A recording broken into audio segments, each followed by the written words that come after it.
This is my Siren X microphone, sponsored by Walmart. Sponsored also by my dad. I'm sitting on the floor trying to figure out where to put my Pokemon cards.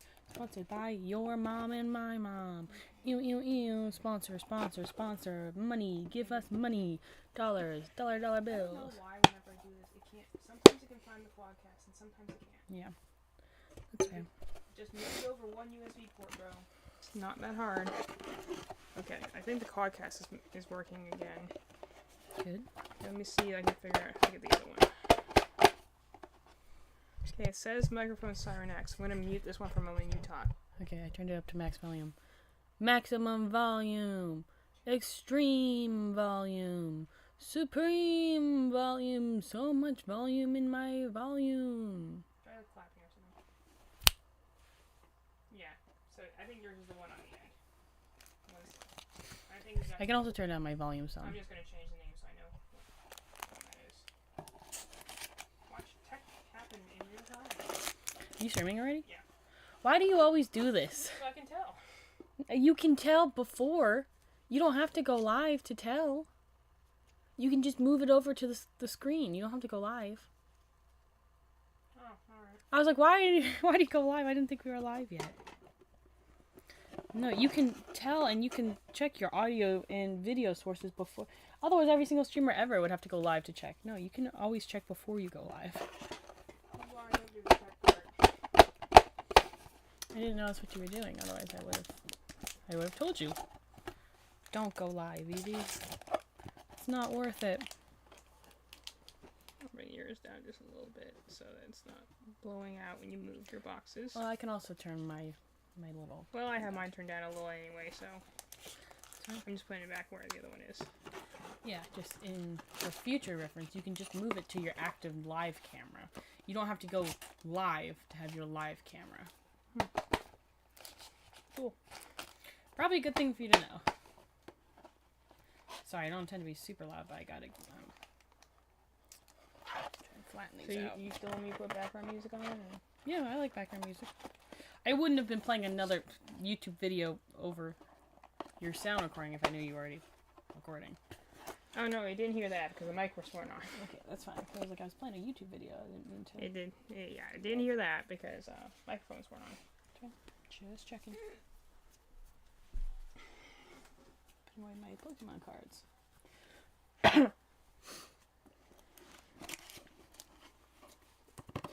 The trick is to do your checklist and then go live. So when you go live, you can be all settled and relaxed.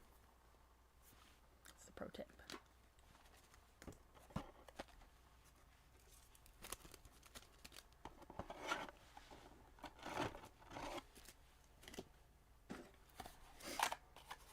Cool. Pokemon card. Card reveal. Alright, I think that's Alright.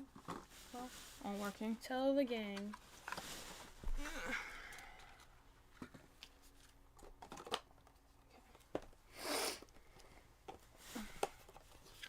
Turn the vibe lights. Mm-hmm. No, it's so painstakingly done these up with blue tape. I did. It was painstaking. There used to be another one here? Yeah, it fell down. It's on the dragon now. So you can just turn it on the dragon, or you can just wait and I'll hang them up later. Alright. I just noticed there's blue tape on the ceiling. Yeah, they fell down. Oh, Scared me one night. Oh, you were in here and you fell? Yeah, I was painting and then it fell and I was like, it's crazy. Thought you were being invaded? Yeah, it was very scary, I will say. That's what they say is like you have primal fears, is like fear of the dark, fear of the unknown, and stuff like that, and it all comes down to that's why when things go bump in the night, we're just like, nope. So nope. At least when it's like a monster or something like that, you can reason yourself, well, yeah, it's not real. I'm labeling these boxes so I can finally know what's in each friggin' box without opening it 1,000 times. Mm-hmm. Yeah, so I can grab our YouTube link. You think that'd be easier for her to figure out than Twitch link? Yes, YouTube. You can't see any of my cards because it's too dark over here. It's okay. I'll do it later. Because I'll move those up to my art desk in a minute when I go up there, but right now I am Still working with the Pokemon cards. Excuse me. This is a to be sorted again. To be sorted. This is this. And this is characters. Cool, I got 10 subscribers on the Cozy Gamers channel now. Nice. Double digits, baby. Hey, it is good work. Good work. All right. So start stream. I'll give you my streamer tips. Start stream by interacting and tell us about like your plans and what do you want to do today. Because normally what you want to do is you want to set up all your equipment and you want to do all your posting and then you want to go live. So when you go live, you're all settled, sorted, and you can just start running straight off the bat. Mm-hmm. Make sense? What are you doing? I'm saying Grandma the link, but just my sound's okay. still up, so it's just saying you again. I was like, what are you doing? No, I was saying Grandma the link. So that's No, your... typically I do that just Those to... are your steps to do before you start streaming, based off of... That's what I used to do when we used to stream together before a long time ago in the basement. Those are your steps. You want to do your technology and your posting beforehand, so when you're on stream, you can just relax and... You know, Well, typically I do that when I game. have, like, you know, the normal setup. Just... This time I did not... That's whacked. Can pull up a thing anyway. So the idea is to go into crochet stuff, and we have a Madeline cam, so Madeline could be in the... She's been in here yeah, too. I'm behind... Yeah, I'm where I always am, which is behind Evie. So if I play straightforwards, that's Evie. Evie's over there. But in reality, it's like she's right there. Yeah. So I will. I'm just sitting behind Evie, where I pretty much normally am, but we are doing something, trying something new, like we always do. Like Danny suggests, is have a microphone for me. So I have a microphone today. So you'll have to let us know if the audio is okay. We have like a little bit of background music, so I just like having background noise, and we have Evie as a microphone, and I have a microphone. So you'll have to, and they're both USB mics. And USB mics don't work so well with splitting audio versus the XLR cable mics do. So you have to let us know kind of how that is Well, if working anything, as well. it's not splitting audio. With anything, it's just taking in two sources of audio, because it's not like they're going through different channels. So Yeah, but it's like if anything, it might overload the audio. When I researched doing all this stuff for the first time, we streamed for a while. It said just that sometimes computers have a difficult time telling the difference in... This one's nice. That's a nice one. Arceus. In USB mics versus XLR cable mics, because the USB comes through like a certain audio channel or something. Something where if you want to record gameplay and also voice, it was like a difficult something or other. And I have this nice Giovanni box. I'm doing Evie's gonna crochet, and I'm right now. I was cleaning. Well, the moral of the story is my Before we tell the story, attention deficit medicine has not been working. Therefore, I came up here to paint. And to paint, I had to put away my frames. And to put away my frames, I had to clean my shelves. And to clean my shelves, I had to bring out my Pokemon cards. And to clean my Pokemon cards, I had to take the ones out of the boxes and put them into a new box. But then while I was there, I was also like, why are these all hanging out? I should put them in the same box. You ever consider So, that, anyways, like... I started this at like noon. And my frames are all the way over there on the ground. And I'm covered in Pokemon cards. I wonder if the And person now who we're wrote streaming. If You Give a Moose a Muffin was an ADHD person, and this was their way of trying to, like... This is how my brain works. If you give a moose a muffin, he's going to ask for jam to go with it, and if he asks for jam to go with it... But I thought it was... Next like, thing give you a know, mouse a he's playing cookie. piano in your grandma's sweater. Yeah, I was like, I thought it was before they started rhyming. It was like, give a mouse a cookie. And I have drink reveal. I just remember the other one because Boom. Mom taught the mooses, so we This had the moose is- stuff. Immune Zoom tea. Because I am sick right now. Rip. She's immune. And then I have my hot chocolate from this morning that I let get cold, and then I just poured hot water in, so it's just really diluted hot chocolate. And also the camera is set up so you can see me when I'm slouching. So I can also like move it. So you're just looking at my chest this whole time. Hello. And who wouldn't want to And you look want to at see my your cool glasses? chest, Malin? Let's go, baby. I use these when I gotta like see. They have like a zoom in lens. I'm just not using that right now. I used it earlier to pick bugs, but now I don't need them. Yeah, and then Evie is going to crochet, I think, a puppy. Actually, I did the puppy on last stream. This one I'm just still on my bunny making She kick. said, actually, Madeline, you know nothing and you're stupid and you should leave. Okay, Evie, That is in no chill. way what I said. Okay, so anyways, you're dumb and you're an idiot. Okay, Evie, wow. Tell me how All you really right. feel. Now we have like a third party that can go and like confirm. I said no to those things. I actually like my model quite a lot. Third party, I gave yeah. her a like labeled camera. Like you literally, it wasn't just like a box. I have you a thing that says like the model cam. Yeah. Well, also, you were talking about it's just difficult to get, it's a hard time of year to get like a ton of people to watch streams just because everyone is so busy right now. It's a very busy time of year. So it's kind of, we're kind of like, When isn't it a busy time of year, though, to be fair? so true. We're kind of in the way that we're like, please tell us if our technology works. And everyone's like, okay. But they're like, but I have to work. Womp womp. Well, I I'm went like, downstairs and like yeah. said very vocally over the stairs, like, "Hey, we're streaming now." And like, Dad's like, "Okay," and then just hits play on his like goofs and '70s shows. That's okay. I'm just like, they can watch whatever they want to watch. It's their no, they need to weekend be too. watching us. We are their children, and therefore they must support us. I know. I'm just That's like, just how it is. it's just one. I honestly don't care one way or the other. But it's just one of those things where you're just kind of like, "Hey, we're streaming." And they're like, "Okay." It's play on the There's video your he's watching. I'm box. like, that was a hint to be like, "Hey, come watch us." Well, I don't mind if they watch the shows they want to watch, because I'm like, you're doing your little weekend old person thing. Keep doing that. But I'm literally being an old person here. Can't they watch me You're be an old? always an old person, though. I know, but like, can't they watch me be an old person? No, I don't think so. Oh man, if my parents Oh, I won't have watch one me, more- then who will? Well, anyways, I'm going to take the stickers off the back of these and put them in here. So I put some in card protectors. You're not going to be able to see them really well, but I'm going to show you my Pokemon cards. This is Hisuian Zoroark. Oh, you can't see them at all. Awesome. Thoughts on me using my glasses to highlight them? Can you see them? Boom. Did I do 6? 1, 2, Hisuian 3, Zoroark. 6. This is not working out. I'll just choose my favorites. It might be because you have a really strong backlight behind you. Most likely. Boom. This one's cool too. Ursaluna just- EX. Just holding my stitch marker, and then I always lose That's it in right. my pants somewhere. Put my glasses on the camera. I have I'm like staring into pockets the and light. everything. So bright. Porygon. And they have these cool, like, Miraidon card sleeves I found. They're really cool. You see a stitch mark on me where it's obvious that I just can't see. No. I do not. Just literally just holding it.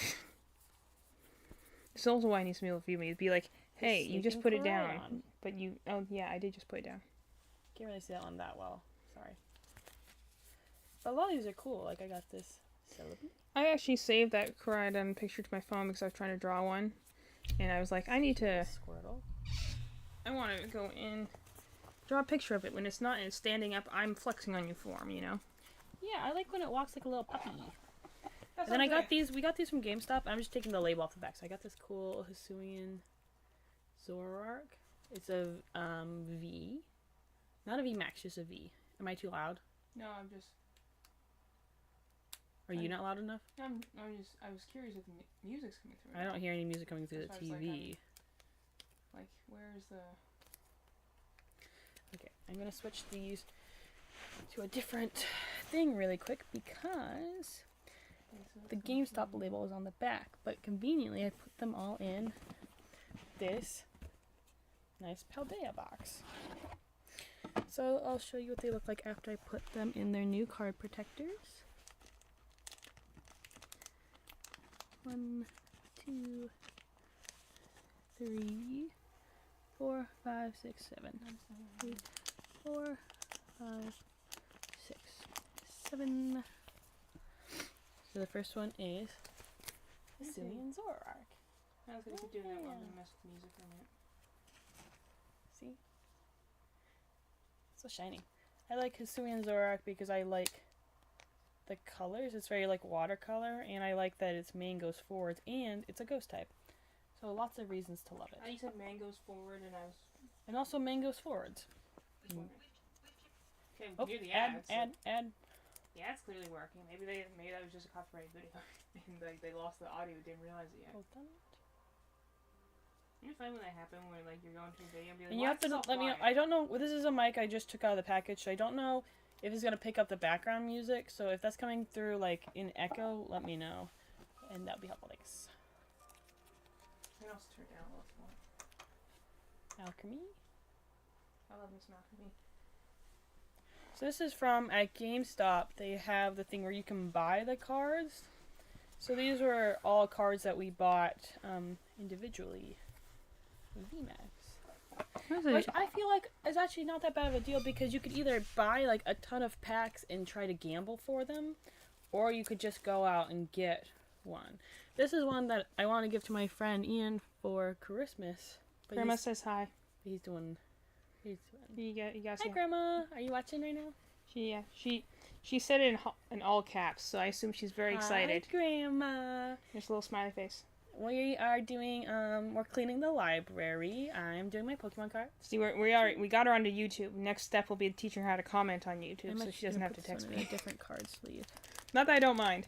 I just I want to make you more tech literate. No, I think commenting like a grandma is very fun, and I appreciate it. I do remember the time she was on here last time, and she's like, "Am I commenting in here?" And it like registered as a comment on my like stream. Yeah. She's like, "Am I commenting if I write into this box?" And I'm like, "Yes, Grandma, you are the best." As you post a comment, indeed, you are commenting in this box. A little box that says comment, and you write something in there and hit send, then we can see it. I'm gonna give it to my friend Ian for Christmas. 4, 5, 6. And he's got a cool Cyrus card sleeve. Then Garbodor. This is my first time using the loops and thread, and it is just so delicate. Like, this stuff feels so soft, but So also incredibly delicate. This is a guy made out of, he's like a garbage bag that got ripped open. It's very cute.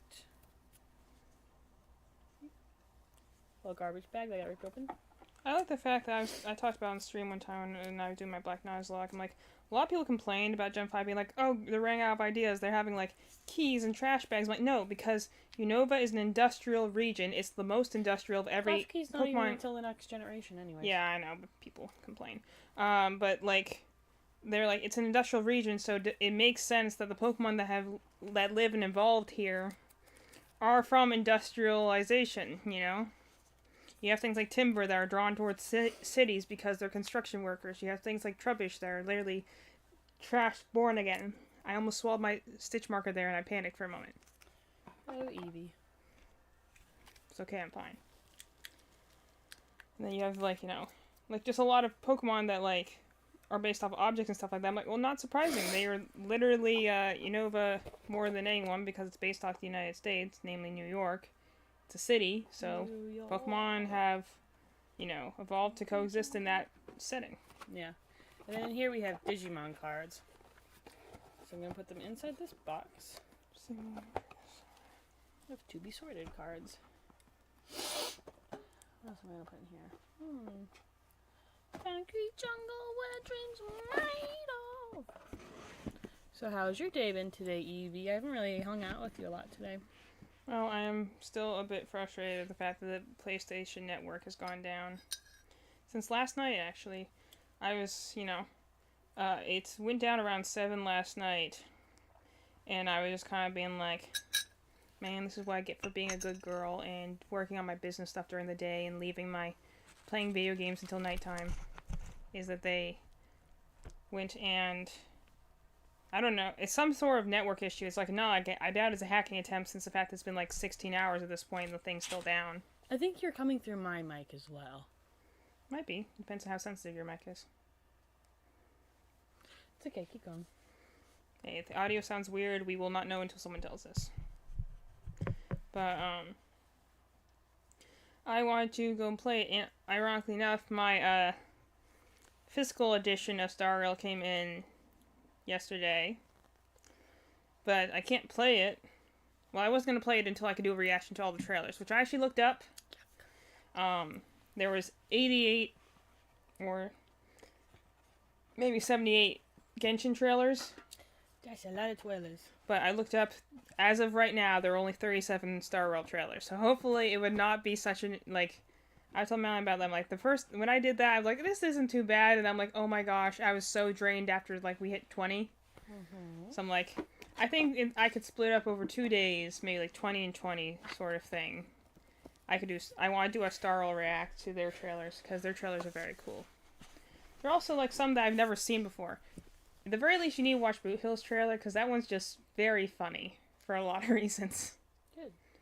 I'm gonna hang this one up on my He's wall. actually in focus right now, but I can't pull for him because I can't get onto Star Rail right now, which is why I'm going to have to, like, log on through my computer or something right now, because it's not like Star Rail itself is down, it's just the PlayStation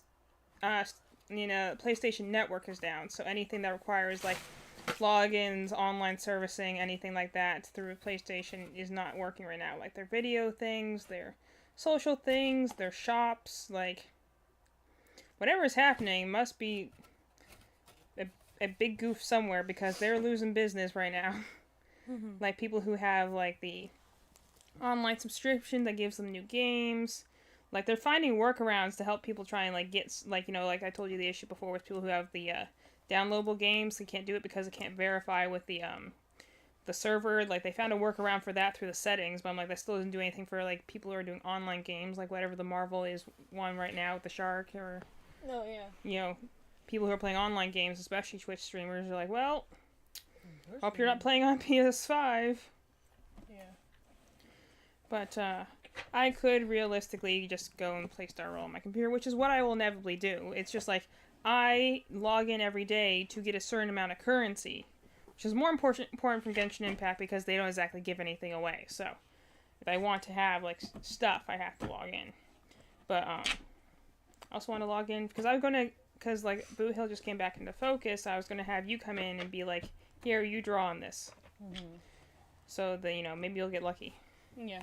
Yeah, to be fair, Melanie's done that for me, like, twice. Like, when they had, like, the special version of the subway bosses on Pokemon, I was like, Madeline, pull for me, and then she just got him instantly. I'm like, how do you do that? But then I can't get any of the units I want. I know, but it was just really impressive that for both of them, you just literally pulled for them, and then you're like, and I got him. And I'm like, how do you do that? What magic and sorcery is this? Shelf. Yeah. I told you about how there's that funny quirk that they have on, like, in Star Rail, all the characters can text you. So they all have different, like, little handles or subtags beneath, like, like, hey, my work hours are 9 to 5 sort of thing, or don't text me, I won't text back, or, stuff like that. And I think it's funny, this, like, the handle or something, like, for, like, Aventrians is essentially like, happy to pull on your gacha games. Yeah. Because he's lucky. And so he's like, there's like a running joke about, like, him meeting someone like Silverwolf, who's like, a big gamer hacker sort of character, and just being like, she's all about, like, building her gaming accounts and, like, running, like, she's like you with Neopets. She's like, I have 500 accounts and I'm doing all these messages online, and this guy in the message boards has not messaged me back yet, and I have 3 trades waiting on him, and I also have to go get my proceeds from my shop, and it's like you with Neopets. And so it's, in addition to being, like, intergalactic criminal and all stuff like that, but also, like, heavy gamer and stuff like that. But it's like, it's funny because she would definitely be the one who'd be like, yes, pull on all my gacha games so I can get all the maximum amount of things. But I also think it's kind of a cheeky thing for also the developers to be like, hey, we know what you're doing out there, gacha people. We're like, yes. I would resent that remark, but it is true. I do that. Although, ironically, he was like the one character I had the least amount of luck when trying to pull for, so I think that was just the game being funny with me. I mean, I did get him on, I didn't lose the 50-50 on him, but I lost the 75-25 trying to get his light code, and I'm just like, that is arguably even worse. So, I wanted to play that game, at the very least because I wanted to do some challenge modes. It's something I do to try and feel a little happier. Feeling one of those low points today. So, bobble. It was just, I was going to be like, oh, well, I'll go play on this thing. And then it's like, nope, still down. I'm like, curse you. I only asked for one thing and you couldn't deliver to me. 2. yarn is just so... You know what this yarn reminds me of is that it's like... It's delicate as like that stuff I used to make that blanket I made for Grandma. Where it's like, it's really soft, but also it comes apart at like the slightest pressure. That's how this stuff works. It's like soft, but it's also like... I feel at any given moment that it's just gonna come completely apart. I feel like I can't... It's soft for sure, but I also feel like I'm afraid my stitches are gonna be really loose because I have to like not use my normal strength and aggression. 4. I think it was only 4.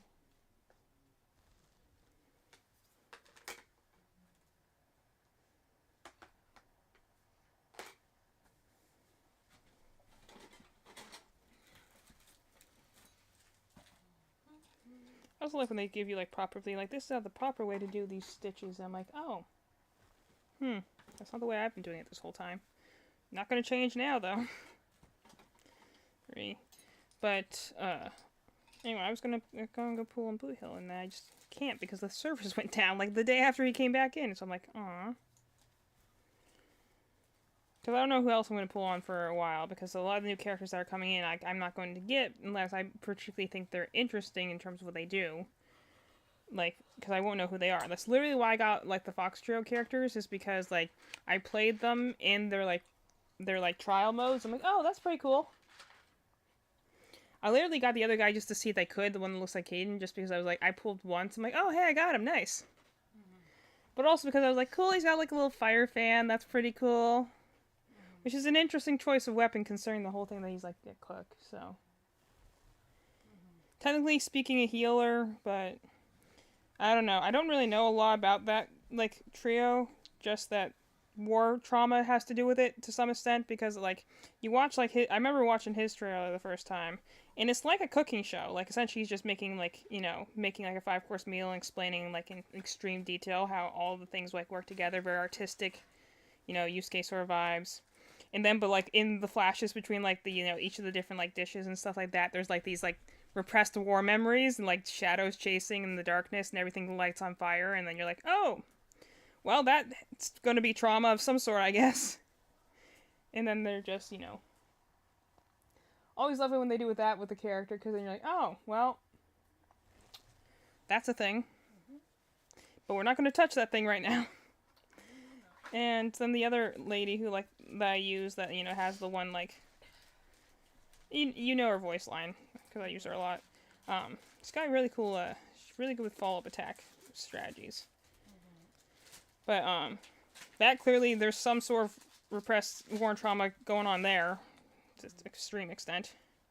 1, 2, 3, 4, 5, 6, because that's why I understand is the other guy, like the Firefox guy, is supposed to be like her doctor or therapist or something to that effect, because that's, I believe, is how they have a connection. I haven't done their quest yet, so I don't really know.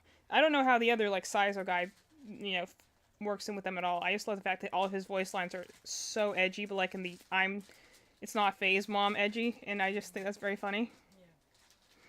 So, like, that means that you're actually probably a sweet heart, but, like, I'm trying to be dark and mysterious. And especially considering the other two characters who he's hanging out with seem to be incredibly chill. So you kind of be like, well, why are you hanging out with these two if you're supposed to be, like, dark and edgy? Yeah. So I don't know what his deal is, but I'm going to do that quest next. I just wanted to do the quest before it, which is why I'm doing this one that was all about, like, hauntings and ghosts and stuff like that, and people got possessed, and now we're going and find people who are getting possessed, because there's just, like, little ghost energy creatures that go inside and, like, feed off of people's emotions, so they go and, like, trap you in illusions of your desires, and so we're like, okay, well, we stopped them, didn't we? You're like, actually, Lilo and Stitch situation, we accidentally released them across the entire ship. You're like, whoopsies. Alright, I guess we're not quite done. We have, like, this big epic boss fight, but they're like, actually, they're all over the place, and we have to go and retrieve them. I'm like, cool, let's do this. So now we're just going and seeing a lot of the major characters who you see in the main storyline. I do like the fact that, like, you go and see them after the whole conflict has ended, so they're friendly to you for starters, mainly because the people in the second world, I told you, since they're all, like, long-lived, they're all like, yeah, you're so cute with your, like, 60-year lifespan. I was like, thank okay. I worked hard for this lifespan. But namely, they're just like, yeah, you can't understand our grand machinations. I'm like, no, but I do understand that you just came at me with a spear to the head, so we're probably fighting now, aren't we? But like everyone is just so condescending in that place that you're just kind of like, wow, all of you are jerks. Even the people who aren't explicitly rude to you are still kind of like, yeah, we don't need your help, so thanks, but no thanks. And you're like, we didn't choose to be here. We borderline crashed. We kind of got like very arm twisted to do it. Essentially, the main like antagonist group to the train shows up and they're like, hey, we need your help. And if you do it, well, I don't even really remember why we were going. I just remember there was like some sort of like condition as to why we were helping. And it was either one of those things where like, oh yeah, we know, like essentially how they get the Transformers to fight and anything. They're like, oh, well, you fight for justice, so therefore you have to enter this fight, even though you're like, we really shouldn't. This is definitely a trap. I think it was one of those reasons, because we were like going in and be like, we shouldn't go. And then we're like, nah, let's just do it anyway. And I'm like, well, there's no way this is going to explode in our face. And then we get separated, and then things do explode repeatedly in our face. And you're just like, in addition to the fact, like, I'm okay with things exploding in your face. That's fine, but at least, when everyone else is either freaking out with you or at least trying to help you, it's not so bad. When everything's exploding in your face, they're like, yeah, it's you guys' fault. And you're just like, well, excuse me for coming to help you. I'm sorry you guys are all so full of yourself that you can't realize your place is literally blowing up. Because they're one of those societies that's like, oh yeah, we're completely secure. And you're like, press X to doubt. Yeah. This type of thing where you're like, somehow I don't believe that. It's quite right. 4, 1, 2, 3, 4, 5, 6. This yarn is so soft. I'm like constantly worried I'm pulling the fuzz off of it just because I'm gripping it too hard. Because I have so much tension and stress in my fingers. We were watching some videos about history earlier. What are your thoughts on those? On like the History Channel and like the TV shows they have on now versus what they used to have on? Well, I definitely think the reason that like the History Channel died is because YouTube did it better. Well, think about it. Haven't you been doing all day? Watching YouTube. Well, watching history things on YouTube, so. Yeah. Why go watch the History Channel that everyone thinks is like, not even accurate anymore? Because I think the shows are boring. But, like, back then, if you wanted to watch a documentary sort of thing, you would go to, like, the History Channel or something like that. Mm-hmm. Now you can get that sort of stuff on YouTube. So, honestly, why would people watch TV at all anymore if they have access to YouTube? It's like the same reason with streaming services, Yeah. Like, why would you do it at all if you have YouTube? Because you can get pretty much anything there. 1, 2, 3, 4, 5, 6, 7, 8, 9, 10, 11. And at least as long as you're keeping to the certain channels, you should be getting quality content, too. The only time is that when you go into like a guest account or go into like, without your regular channels, then you realize how much YouTube crap there is. Mm-hmm. Like, wow. YouTube is a cesspit. But, not as much as Twitter. No, but I mean, like, it's got like they were talking about the advent of reality television versus the kind of older media, I guess, that was on the History Channel. What are your thoughts on that? I remember watching Mysteries of the Museum was on the History Channel. I don't remember. That's probably the biggest one I liked because, I'm telling you, you just need a mindless show and you find something that's just a guy with a good narrator voice and you're just like, yes, tell me the history secrets that are connected to this can of beans. I'm sure it's going to be a great story, Shout out to the beans. Well, that was, like, literally the whole thing about, like, the story about, like, how the barcode came to be was the story. Like, how the barcode came to exist, and there was, like, this can of beans was one of the earliest artifacts to have a barcode in its earliest form. Mm-hmm. But isn't it funny to say, like, what does this ordinary can of beans have to do with revolutionizing shopping markets across America? And you're just like, I don't know, what is the importance of this can of beans? Sometimes you just need, some people have those just sort of announcery voices that are just like, I can be telling you literally the weather, or the fact that I stubbed my toe, and it sounds like the most epic thing you've ever seen. So I mean, I like those sort of things. And back in the time where like you genuinely were learning stuff. I remember when we used to watch Prehistoric Planet. Prehistoric Planet was the bomb. I love that show. I like the fact they only had like 8 episodes, but we kept watching them over and over anyway. No, for real. I thought Prehistoric Planet was like a long-running series, and I'm like, oh yeah. And everyone's like, I don't know what that series is. I was like, Prehistoric Planet. How do you It was not like know? 10 specials, I think. Like, I loved it because they did the little, like, remember they did the little trading cards for all the dinosaurs? Yeah, I don't know. I thought it was just a big popular show. But I guess not. Yeah, but to be fair, we are not normal, so it's not surprising that we, No, we're cool. Boom. yeah, we're not normal. It wouldn't be I surprising got me. this box of cards from the thrift store, so I'm trying to see what's in it before I was gonna take it into my class.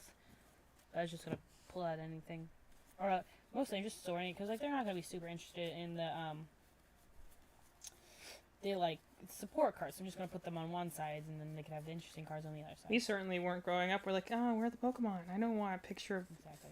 of Boots with So I'm random just- rock. I'm just putting them on one side so the kids can. Then have- you're like Malin, who's trying to play the TCG game on her phone, being like, man, support cards. No, I'm playing the trading card game on my phone, and I keep getting my freaking butt kicked because I'm not a super sweat gamer. I'm just a normal sweat gamer. Well, to be fair, it's probably running into the issue that like I'm fighting the auto battle, and they're just so much stronger than me. well, auto battle is probably also a thing. Depending on how the AI is written, they might just not be easy to beat anyway. Well, sometimes I can beat them, and I'm like, yeah, I could do this in my sleep. And then I'll go like one level harder, and they'll be like, super mega strong card with already super evolved and you only need 1 energy to do 1,000 damage, and only needs 1 energy to retreat. Mhm. And I need 15 energy to make my card do a basic attack, and I have 12 HP, so then they just keep killing me over and over and over again. I'm like, hey, this is not my favorite time. Yeah, it also might be suffering from a limited set too, which is like, I watched the one guy online who does like Pokemon competitively, and he talks about how like sometimes the limited sets are the more interesting ones in competitive, because that's when like they take a lot of like the big hitters off the table. So since you have less things to work with, it means people have to get more creative to try and I think I'm just dumb. fill certain Because niches. they'll be like, here's a Bellossom. It only needs 2 energy to do 80 damage. That's a lot of damage. I need 3 energy, and most of my guys have to evolve. So I think a lot of it is just I'm bad at building decks because I want to do the thing that's interesting, not necessarily the thing that's going to win the battle. You know what I'm saying? I guess it depends on like I think I'm just bad at this game. I remember the one card game thing I was doing is Shadowverse Champions, whatever it was, the like Switch game I got for like $20, and I played probably like 100 hours on because card games are addicting. But like it's an actual like Shadowverse is an actual like card game, and it has a very Saturday morning anime sort of vibe to it. Although then I looked it up and it turned out it actually was an anime, so I was correct on that. But it's like it's also one of those things where I'm like, if it was just like created for the video game, I wouldn't be surprised. Like, oh no, this actually is an anime. Makes sense. But it is fun to think about how my cartoons were literally made to sell like toys and stuff. It is interesting. Like I played that for a while, and some people were like talking about how like in the later game they're like it gets really intense because the sets get really hard and the opponent has like some really good things. There's like literally this one fight that I didn't know how to like win against, so I just literally fought it like 30 some times, like a day, like, and just constantly died until I guess I just got lucky one time. And normally I play it with the sound on because I like the sound effects, but I was so sick of that, like the whenever you're facing someone, they have like different voice lines when they pull certain cards. Yeah. So eventually I just turned that off because I'm like, I'm tired of the stupid fat chef telling me about his one appetizer that reduces the power of my monsters. I'm gonna beat your team, and then you die. Yeah, he's like he had this, and also he had a French accent. So that reminds me of the one guy in Ace Attorney. Yeah. Great game. Except for that case. That case was very boring, and it did drag on pretty bad. But great game overall. That's why I'm like, everyone complains about the Big Top case. I'm like, yeah, that one drags. Case also dragged as well. That one drags, but it's not. For some reason, I did not find that nearly as painful as the one with that cafe. Because that one, I really kind of lost track of what was going on at times. Like, there was, not to mention, it's when that one girl again, that you're just kind of like, Which one? There's a lot of girls I Maggie don't like. Bird. Oh, I don't like her. I think Yeah. she's really annoying. I was just And like, the worst part is she's Gumshoe's like love interest. I was like, they couldn't have given him anyone better. or more Also, she's like 10 years younger than him. That's weird. or more like, if it was going to be that way, why is the whole time she being mad at him for doing things that are entirely not in his control? That's like, the biggest thing. Is like, if she was Being mad at him kind for and then like, she's mad. well, the thing that he's like, she's like, you betrayed me. You're trying to get me arrested, and he's doing his job. He has to present things. He can't lie in court. Like the what whole do you time want? he's trying to like figure out a way to, because he's like, please poke holes in my like testimony. You do it every time. Or like, actually no, this time you give a very solid testimony. And he's like, darn it. Sorry, Pookie. And then she's like, you did nothing to help me there, and therefore I hate you. And I'm like, what? He's Also, under oath. He in can't general, lie. I don't like her in general. And then the fact that they were like, not only will she be here, she'll be very important. It's always the ones I'm like, I just don't. That They're and, not like- my favorite. They're like, you're gonna come back a million times. Yeah, like a lot of heart. Yeah. It's And every just the time she ones comes I'm back, like, you're just kind of like, why? I don't necessarily care for you. And then they're like, I hope you wanted them to come back 10 times. And I'm like, okay. Not really, but okay. No, I didn't. But if you have to, I guess I don't really get a choice. It's just funny how like every time it'll be like this one character who is very annoying. They're like, guess who's gonna guest star in the next game? Guess who's back? And you're like, oh my god. Although it is funny when you're playing investigations and you'll run into characters that like, you know, but Edgeworth wouldn't because he wasn't there. Like, it's a lot of characters from the second game that, like, he never actually met. So like, but they'll mention things like, I have this odd feeling of dread as this character comes towards me because it's someone who was who was trouble for Phoenix in the main game, and he's like, I have a bad feeling about this because it's like saying to the player like, hey, remember this character you hated? She's back, and you're just like, oh no. So there's the whole thing where you have to deal. There's one thing where you have to deal with Lotta. Thankfully when they had Maggie Bird in there she was literally the tutorial case, so she's barely there at all. God bless. So she's like kind of in and out, and you don't have to worry about it. But That girl takes a lot of my energy, dude. yeah, but like a lot of hearts shows up, and you're just like, oh no. Ah, dang it. That and the other Wendy Oldbag, she's like in every game. she's I don't nice. know why. But they really like using her for whatever reason. It's also just because of the fact that they go and like, there's like a whole thing where like she still has this whole like huge crush on Edgeworth, and the whole time he's like, how do I get out of this room as quickly as possible? I'll jump out a window if I need to. This is torture. And it's, it's funny because the whole time, his sidekick is Kay, who, she's like a thief. But she's like, I'm a noble thief, so I do things justified. And he's like, well, we can't break the law. She's like, well, then you turn that way, I'll unlock the door, and we'll get out of here before this room blows up. And just close your eyes. that's what he does sometimes, where he's like, I can't justifiably use this. And she's like, we're about to blow up, just look over there. Yeah, good thing you can't. Anyways, I'm going to do it. She's like, I'm gonna keep us from dying, so... Yeah. So actually, I really like, the reason I really like her is that she's distinctly, like, she has similar energy to Maya, but she's distinctly different. Because the relationship is different. Mm-hmm. And oddly enough, they actually have more connection than in ways. Mm-hmm. But I really do like their dynamic as it goes on, because she kind of, the thing is that like I feel like Maya is very much younger sister vibes. So she's kind of annoying to Phoenix sometimes, but not like in a mean-spirited way, just in the way she likes teasing him, Mm-hmm. So, like, I like the fact that they have that, while, Kay's someone who, like, grew up around, like, the legal system a lot, but, like, her father used to be, a prosecutor, so she's vaguely aware of, like, how the courtroom stuff happens, but she's also, like, just kind of enthralled by everything that, like, Edgeworth does. Namely, how he gets in and out of situations, and also she's like, wow, you are really unlucky. This is the third time we've been held at gunpoint today. And he's just like, yeah, this is my life. Weighing that out. Like, the amount of things that she just does that she's like, wow, that was amazing. And he's like, in his head being like, I didn't intend for that to happen, but I'm not about to say that out loud. Yeah. And she's like, why do you have this look on your face right now? Like, we literally just got through by, like, the scare of her teeth, and you weren't intending for this to happen. And he's like, how do you do that? Like, they have a very funny dynamic just in the fact that, like, she's more fine. She thinks he's, like, kind of, because she's like a ninja. She, like, sees him as, like, this kind of warrior for justice sort of thing. Like a superhero, almost.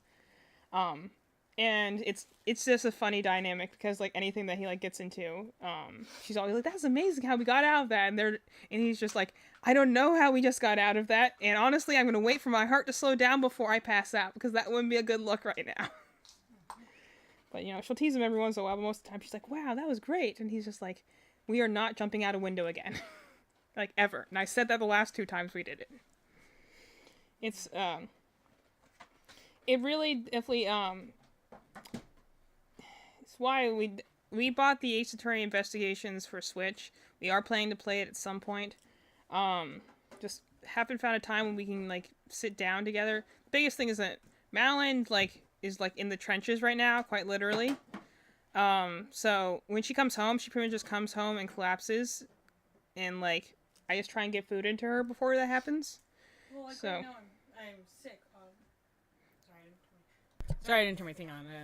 I know it's pick up a little bit of Eevee from the background. We haven't figured out how to use it. But right now I'm sick, so I come home, and for probably the past 2 weeks, I've only been sick for like this week, but I come home, and normally I would be able to do like a thing, and then I'll fall asleep. But this week, because I've been sick, I come home and I'm like, asleep immediately. Like one of the nights I had a Costco cookie for dinner, and then I was like, anyways, good night. And I went, honk shoo, and then I went to sleep. So yeah, Madeline's really in the trenches right now, so there are certain things... It's really not that bad. I just like I'm a big baby and I like complaining. It is that bad to some degree. There's cashews in this, what the freak? So if you get puffed up, what do I do? Whoa. Yeah.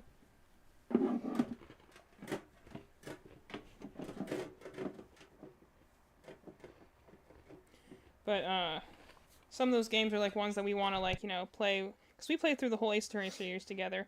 It actually is very helpful because Madeline can usually guess like things that are like just so random out of left field. She's very much has a phoenix brain, where she just guesses like the most random of connections. I'm like, how is that right? But also at the same time when we're trying to guess things, and she'll be like, it's this crazy thing. I'm like, actually it's the obvious answer this time.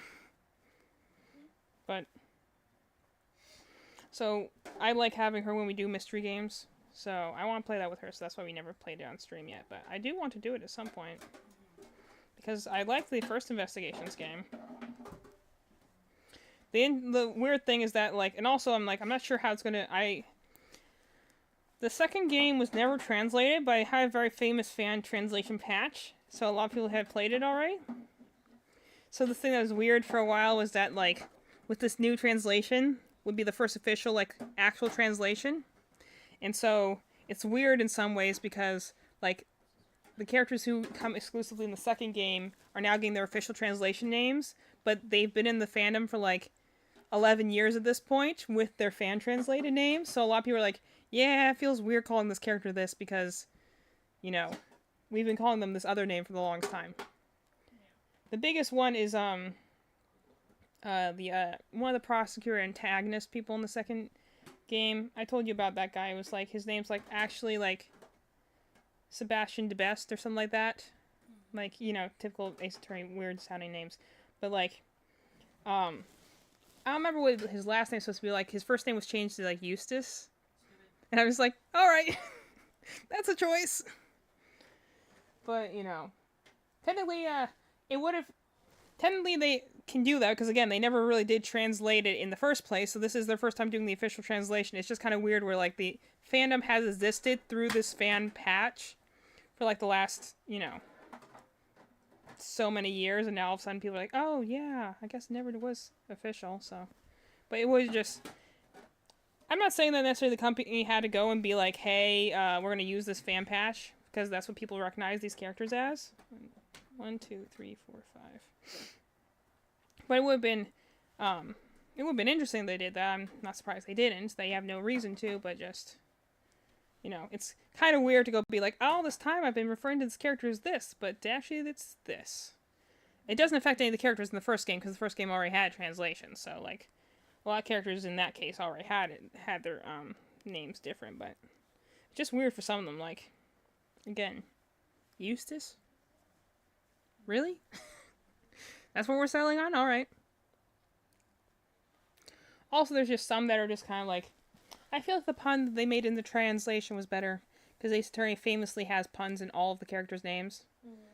Which is honestly kind of the funny thing to, like, figure out after a while, because they're like some of them that are just like the biggest one that gives me like, you know, is like Luke at me in the third game, and I'm just like, wonder what his thing is.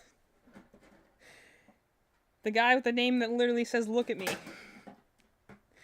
I wonder if he might be the culprit. It's almost bedtime and I need to sign off. It's been fun having your company. Okay, thanks for stopping by, Grandma. Bye. We appreciate you hanging out with us. Night.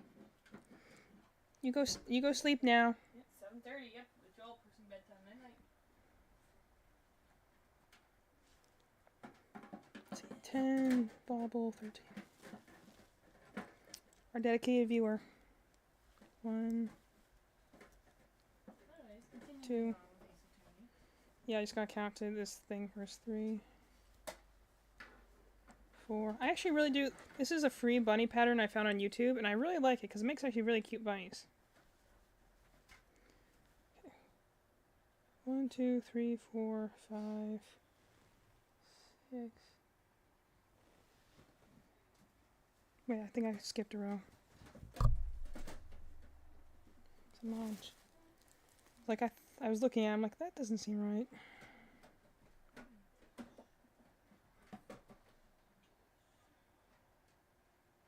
Yeah, 12 increase, that's what I'm missing. No, but, it's also, just there's this one character who's like, I don't know what his new name, oh, no, it's really Grandpa's bedtime and I need to put on a nurse cap. Well, that's fair. That is also fair. You go get your nurse's cap, and you got your nurse gown too. Make sure you got all the nurse attire on, because that's the only way it's legal. It's 7:30 now. Grandpa sure do go to bed early. Yeah, they might have like a doctor's appointment or something. That's fair. But, I'm also just so proud of her for using the comment system on YouTube. I know. She's such a good girl. She's so technologically advanced. Even though she couldn't figure out how to turn off her maps on her phone. Hey, little victories. Little victories, yes. Get an inch, take a mile. But, I don't know what his name was, like, changed to, but there's, like, a couple characters that just have, like, very iconic names that, like, them changing over is kind of just, it's a strange feeling, Not necessarily bad, but it is, like, just a little strange. The biggest one is, like, there's, like, a whole new, like, the funny thing between Investigations 1 and 2 is that the first game is, like, very cautious about referencing the main series. Like, there's maybe one very vague allusion to Phoenix. But then in the second game, the gloves are off, because they're like, we're gonna mention Gregory Edgeworth, we're gonna mention Manfred von Karman, we're gonna have Edgeworth bring up Phoenix and just refer to him as that man, who we know who he's referring to, because the text is always in blue, in, like, every single case. But, like, the first game, they're like, yeah, we're not gonna relate at all to the original game. The next one, we're like, nope, we're bringing everything back now. Yeah. We're gonna do all this stuff, like... I just like the fact that he, like, references all the time. And also, I like the fact that, like, he brings up how... Because, essentially, in order to get into some cases, he needs to, like, there's a handful of times where, like, he's working together with this guy who's as a defense attorney who previously worked with his dad. And, so in order to get into certain cases, he has this whole issue. And he's essentially pretending to be a defense attorney. And the whole time, he's just like, this is the worst. My job already sucks. Now I'm just having my normal level of people are angry at me when they just look at my face, plus the fact that the defense attorney is always on the back foot. And he's just like, wow, this is somehow even worse. But I also like that I didn't quite finish the game. I was on the third case. So I hadn't quite finished it. And also, they have 5 cases in the first game. Well, it is definitely like, I was like, okay, we're on the 4th case, so we must be wrapping up. They're like, actually, no, there's another case. I'm like, wait, what? And then it's like, and then it starts off with like a building on fire, and like, oh, evidently something has happened. And then you're like, oh, wait, my partner was in that burning building? Oh, that's not good. I mean, she's pretty skilled, but I'm like, that's not good. So, which is nice because then you kind of get to sort of rescue her after she rescued you 4 different times. I also like the fact that she points out, she's like, man, you get tied up a lot, don't you? And he's just like, just get me out. I'm already having a bad day. Because she finds him like that 3 different times, and he's just like, okay, just get it out of the way, have your chuckle, and then we need to get out of here. Because these people have guns. 2, 3, 4, 5, 6, 7, 8, 9. And that's actually the kind of cool thing about investigations, is that it kind of 1, 2, 3, 4, 5, 6, 7, 8, 9. Is that it's acknowledged that again, he's a prosecutor. Normally he does his things in the courtroom, so normally his job is to go and prosecute people once they are caught. But the problem is that at least in the first game, his biggest issue is the fact that he just kind of gets pulled into these messes by accident or just by happenstance.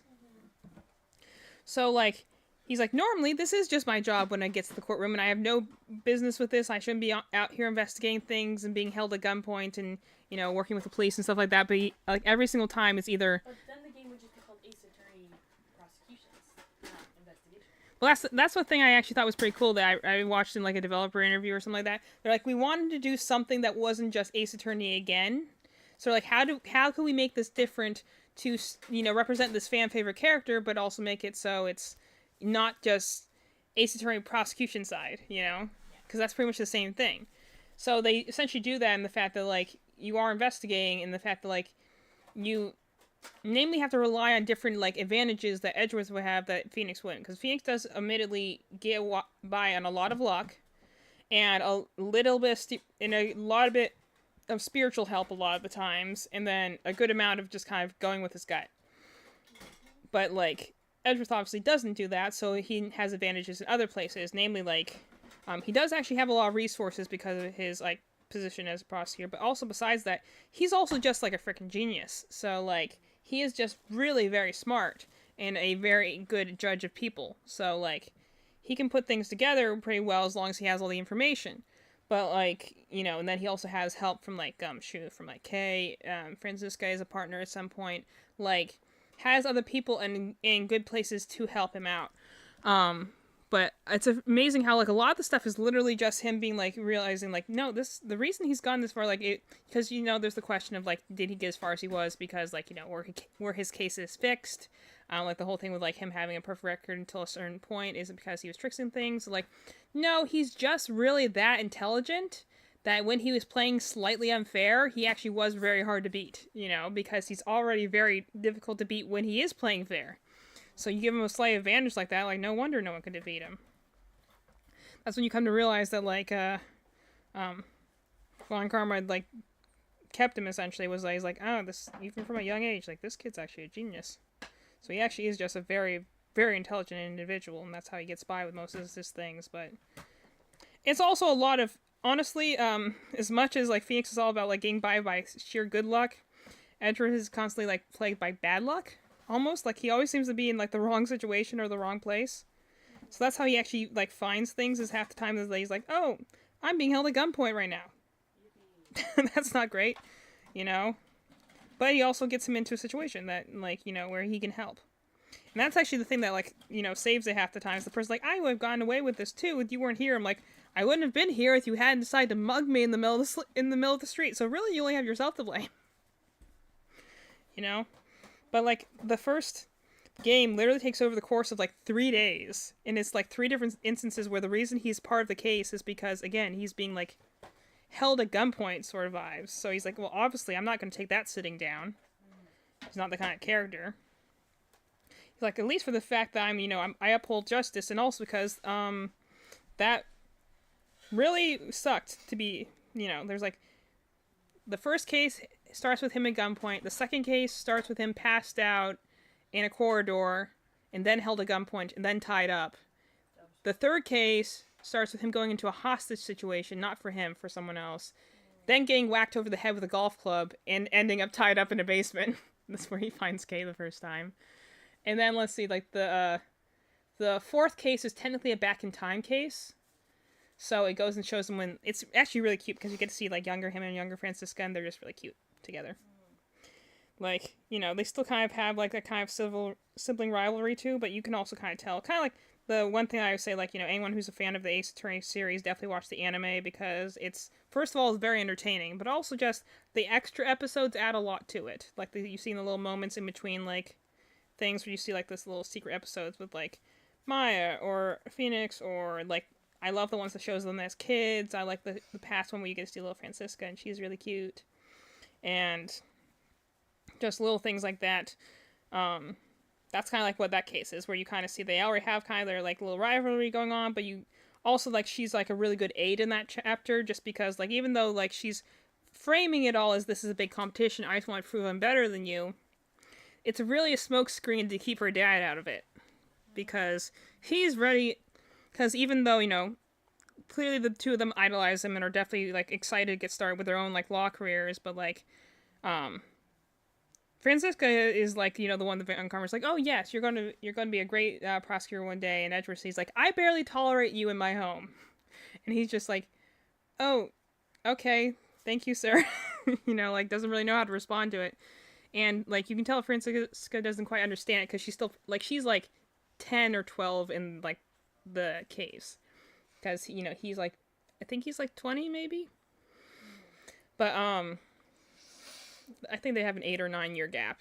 But it's like she doesn't quite understand what's going on, but also kind of gets like there's this different in treatment here. So whenever like there's a moment when they get like stonewalled, or like, you know, her father's gonna mess with it or be like, hey, we're done with this, get out of here, we're not dealing with these peasants, and she'll be like, oh, but we're having this big competition and I really want to win and prove that I'm the real Von Karma here, so you have to let us stay another hour. And he's like, well, if you're competing with each other, then sure, take your time. Of course you can. And then, you know, like afterwards, like after this whole like big show, like she just makes this really dramatic show of it, and afterwards Edward is like, thank you, and she's like, I don't know what you're talking about, and you're welcome. Like, it's really for anyone who thought she was annoying in the second game, which she is, to be fair, she is annoying in the second game, just because they overuse her whip animation a lot in the second and third case. But like anyone who like had doubts that she wasn't actually a very fun character, like Investigations adds a lot to her character, because we get to see her outside of the area of an opponent. Like, you know, when she's in any of the other games playing as Phoenix, she's has to be an opponent because she's a prosecutor, you're the defense attorney. But like when you have her in the investigation games, she's usually an unwilling ally, you know, like she's like, I don't want to admit to wanting to help you, but at the same time, yes, what do you need, you know? They have like a very strong like rivalry, but also you can tell, like, especially whenever they try and thank each other for something, they're both like so like emotionally stunted that they're just kind of like,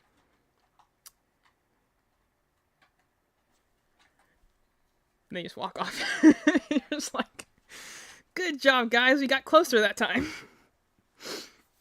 Both of you guys need so much therapy. But, you know, it's still very sweet to watch them, because again, there's a lot of instances where like she'll like, he's in it because again, he just has like the worst luck, so everything always somehow goes just wrong. Not to mention like Phoenix will go into a situation and no one recognizes him, so like half the time he has to sell that he's even like a defense attorney in the first place. They're like, oh yeah, that weirdo guy out there. But like Edward walks into a room and everyone immediately has like a like lasers pointed at him, like that's the enemy right there, and he's like, I'm just literally passing through. And everyone's like, no, but you're evil because you're a prosecutor and you're wearing red and you're scowling, and you're like, he's like, That's just my face. that's just my face. Kay asks him that once. She's like, do you always look like that? And he's like, yes, it's just my face. It's just my face, yeah. And she'll make like, maybe we would get further in investigations if you didn't look like that all the time. And he just like glares at her, and she's like, yeah, just like that. How are we supposed to get anyone to answer us if you're looking like that all the time? Yeah. And it's just some funny things. But like in that particular case, the Back in Time one, you don't start the case at gunpoint. You start the case like literally as the murder's happening, and then you end the case at gunpoint. You know, you and your small child sister, and you're just like, okay, this is pretty intense. Where are the adults?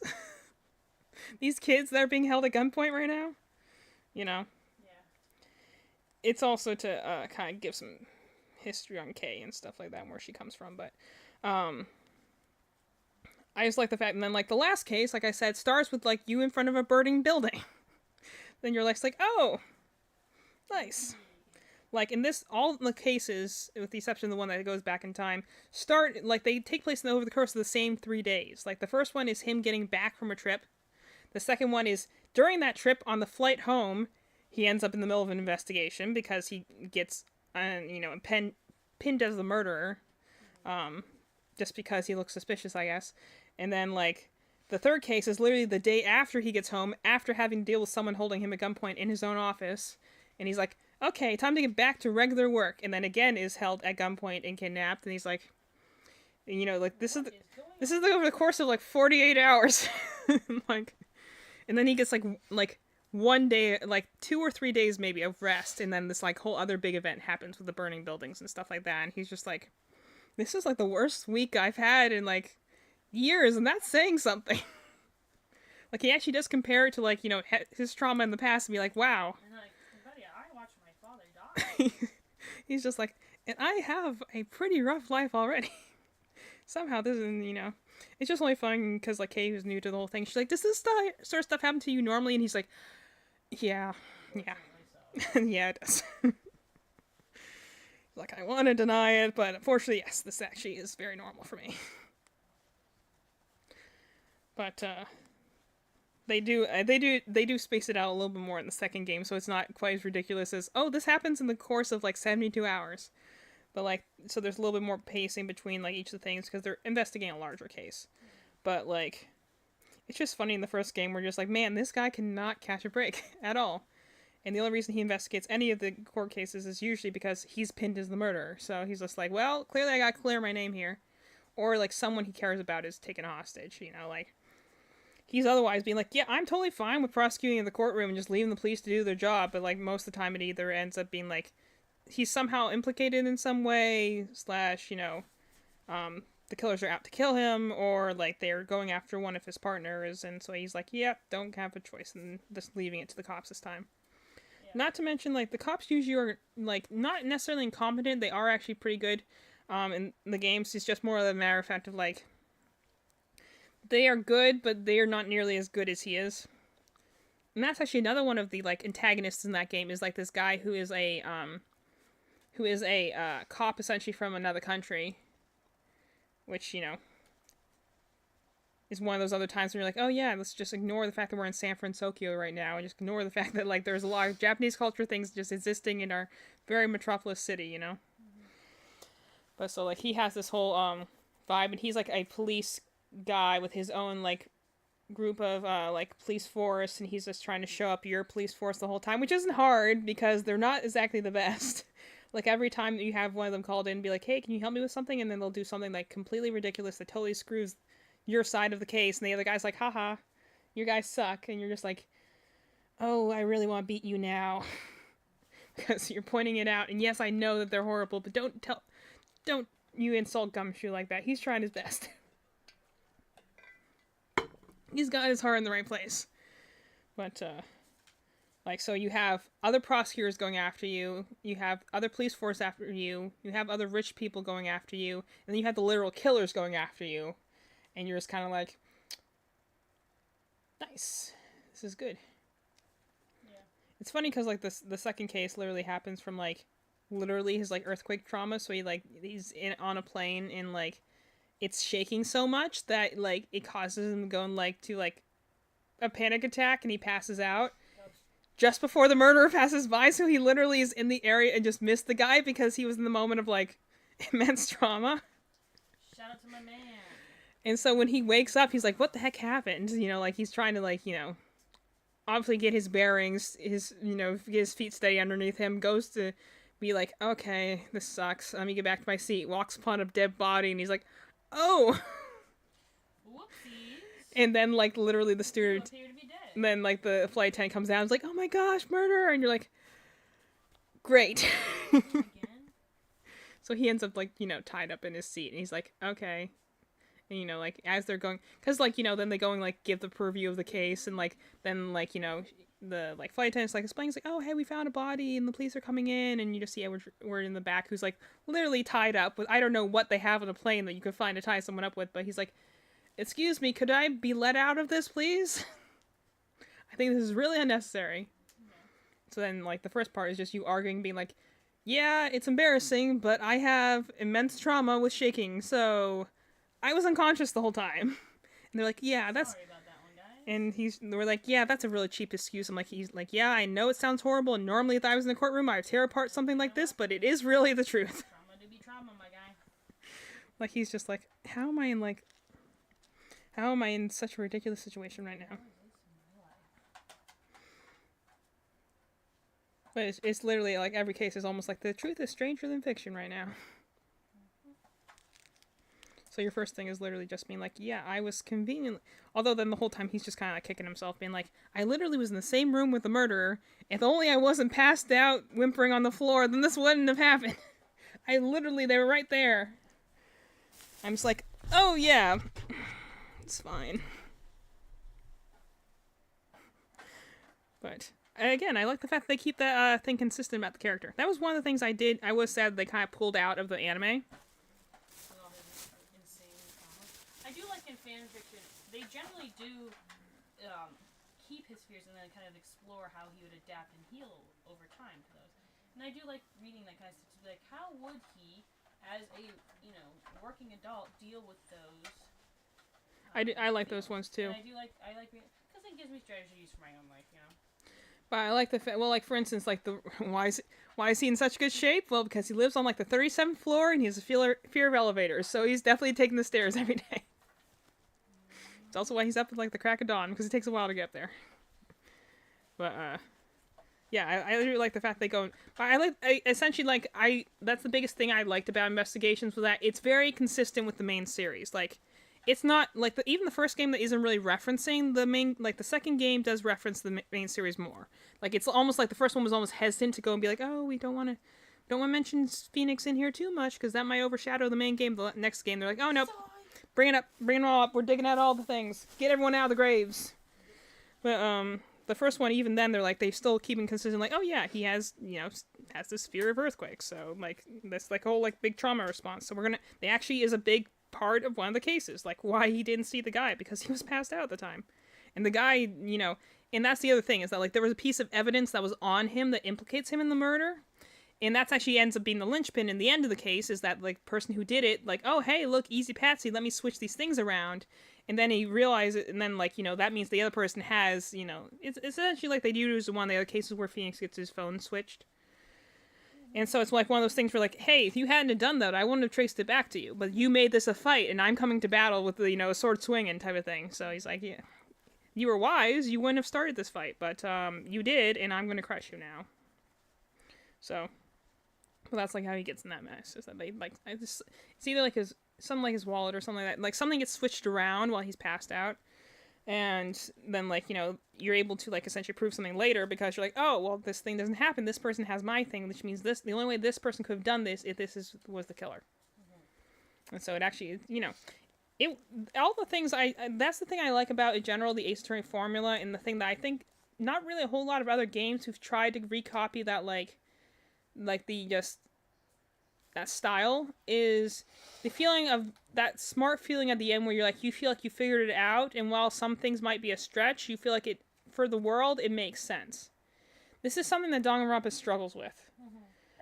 Because on one hand, it does do a decent job sometimes, where it'll be like, okay, like, because Ace Attorney is a crazy game. It's a weird universe that follows kind of very cartoon logic rules.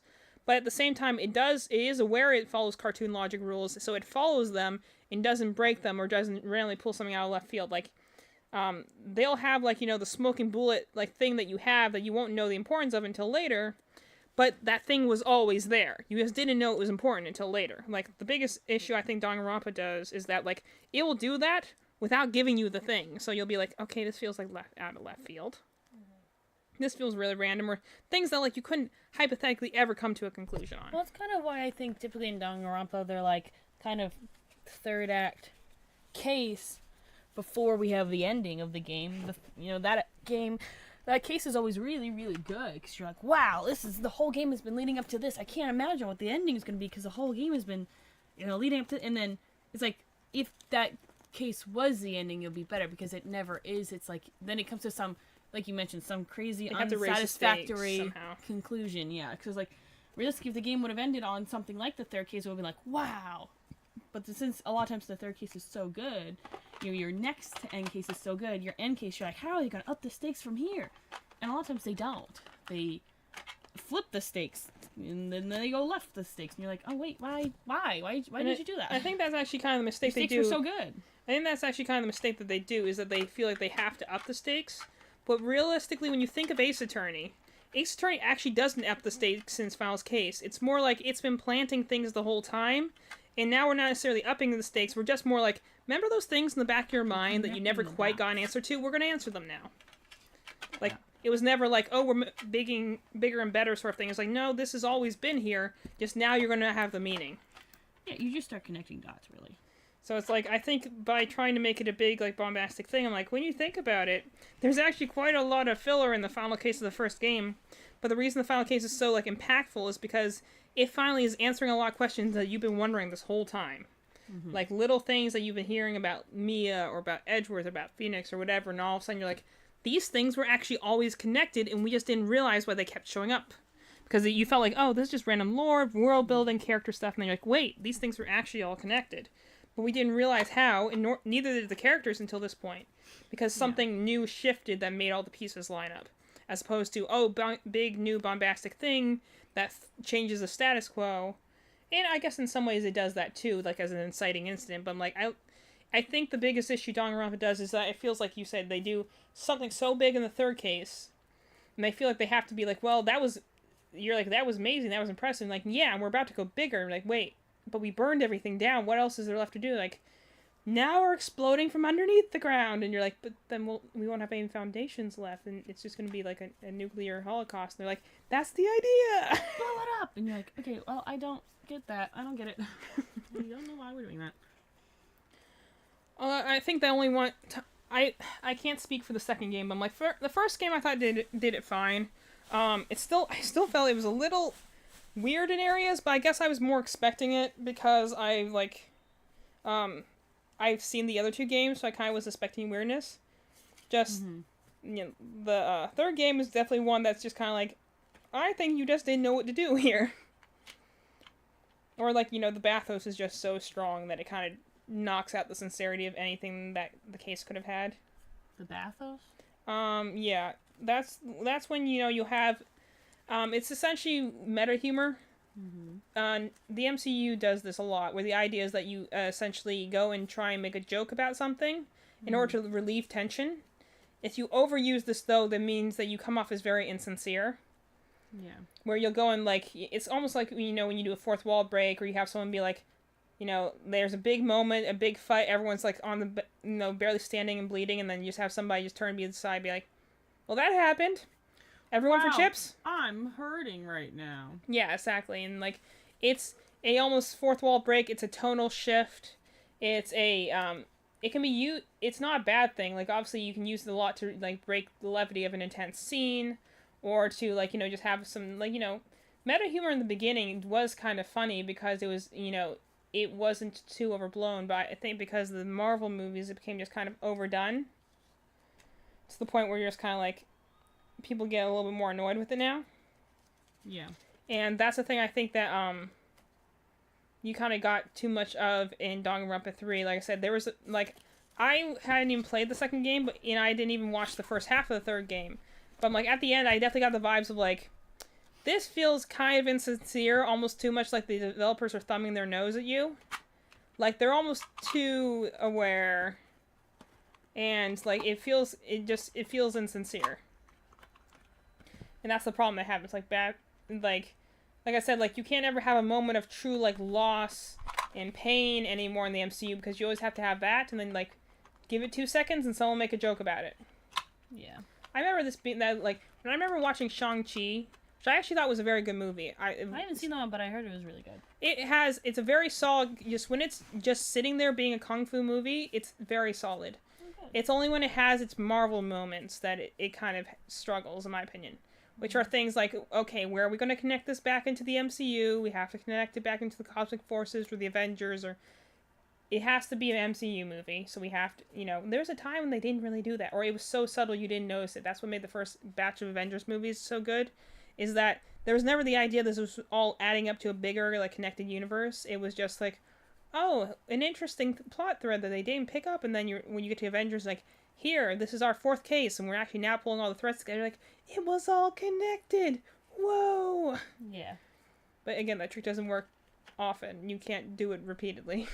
Or if you do, you have to do a different mystery each time. Like Ace Attorney proved you can do it multiple times, and you just have to change the stakes a little bit each time. But like Marvel eventually got to a point where like, okay, now you're like hiding everything in there. So the point is, Shang-Chi is a good movie, but like they have like I remember most distinctly they have this moment of bathrooms in the middle of the movie that just I remember was so disorienting, where he's going and explaining like his whole like backstory, like the whole idea is that like he's living a regular life, then people start coming after him, reveals that he's actually like a trained martial arts warrior, assassin person, and is trying to been running from his past, the typical array, that typically follows ninja characters, but, so he's explaining his, like, whole backstory, like, the last time he saw us, because the whole idea is his father's forces are coming after him, his father being, like, the actual Mandarin, not the joke version they gave you in Iron Man 3, but, and a crazy choice. Yeah. In my opinion. There was strange choice. It was that's bathos in and of itself. What is the definition of bathos? Let me look at the exact wording of it. It's Latin. An effect of anticlimax created by an unintentional lapse in mood from the sublime to the trivial or ridiculous. Oh, okay. So yeah, essentially, like, it's supposed to be like knocking down what would normally be a climactic moment by suddenly shifting the mood into something that's more like jokey or trivial. So kind of like lampshading? Yeah, it's very similar to lampshading. They say it's also another definition is an abrupt transition from a lofty style or grand topic to a common or vulgar one. So, having the big Lord of the Rings dump and someone farts. I do like to fart, so. But again, it's not about tone shift. Like, this is largely what makes Shrek interesting. Is like Shrek is all about this. Like the typical fairy tale thing, and then the end you realize, oh yeah, he was using it as toilet paper. Mm-hmm. But that worked. Like, it was properly like shifted between the two, and it still had its moments of sincerity in spite of an abundance of bathos. Mm-hmm.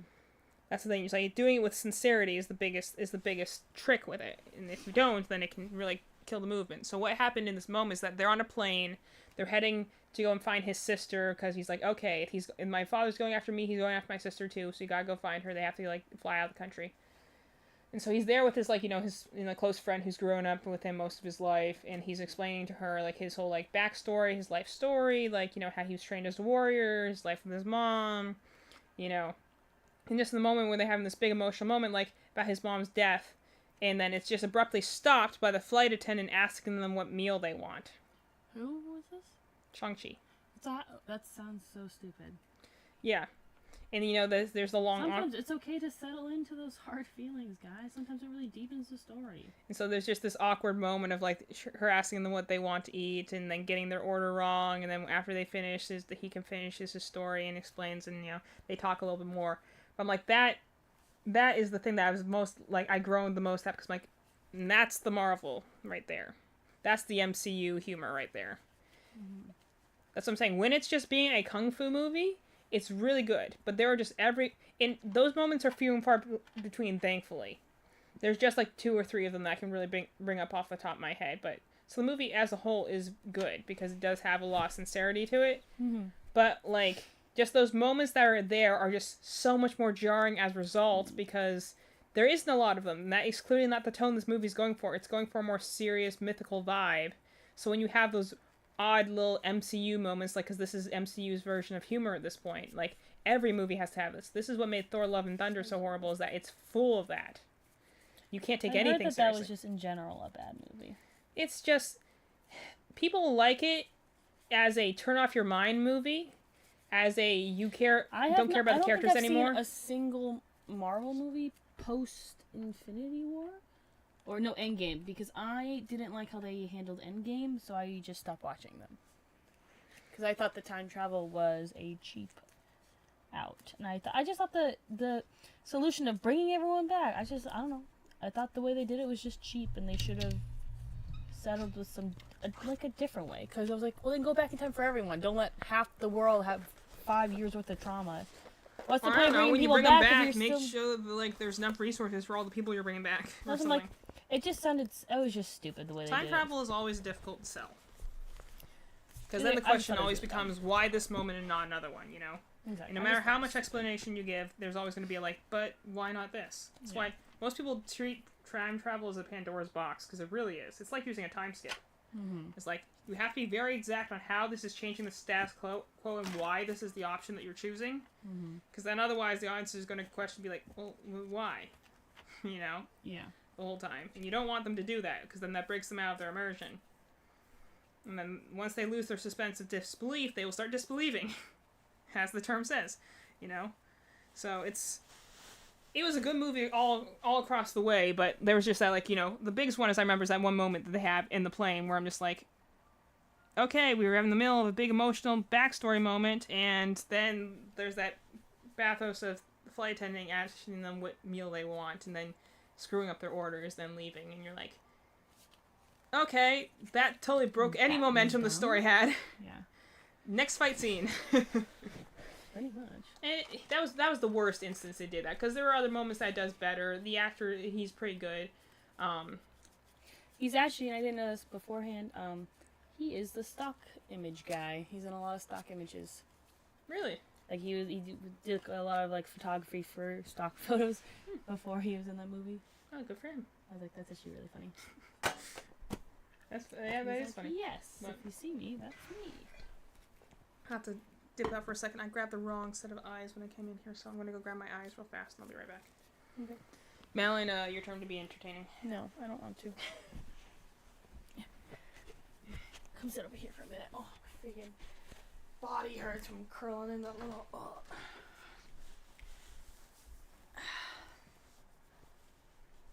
Oh, sit over here. I'm setting up my little camera over there. Because, my knees freaking hurt, dude. Ouch. Yeah, in regards to Marvel movies, I, really liked the early ones. I thought they were really good. Or at least they were good in their time. I'd have to watch them again to see how they fare nowadays, but I feel like there was a lot of more, like, originality in them, the Marvel movies. I feel like that, it was something that we hadn't seen before, like superheroes with also humor. So we had a lot of superhero movies, but they were darker movies. And then you have those which are funnier, but then everything tried to be funny, and that, then you oversaturate the market. If everything's funny, then nothing's funny. If everyone's super, then no one will be. To quote Sid from Incredibles. Sid. What's his name? Syndrome? I was close. I just thought that was like what you have kids call them nowadays. I couldn't remember his name. I thought it was Sid or something. Sid's the evil kid in Toy Story. Okay, I'm trying. I just thought that's like, oh, is that what they call him in the meme verse now? No. I would have... See, I always assume when Madeline, like, makes a mistake, I'm like, oh, is that something new and, like... Hip and cool? Exactly.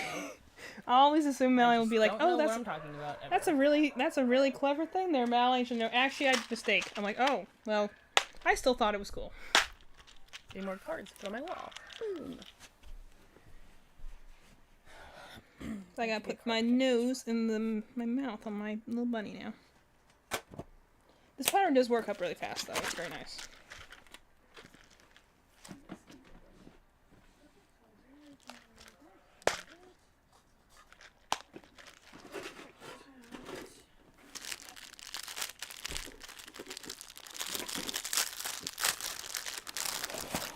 One thing I don't care about as much is though that they didn't leave an extra space for all these like little stopper things, so I can never like I have to take this extra little bag with me. Like that. Kind of unnecessary and just a tiny bit annoying. I mentioned these all aren't the same size. You had like did I grab the ones the big enough one or a too small one? Because they are slightly different.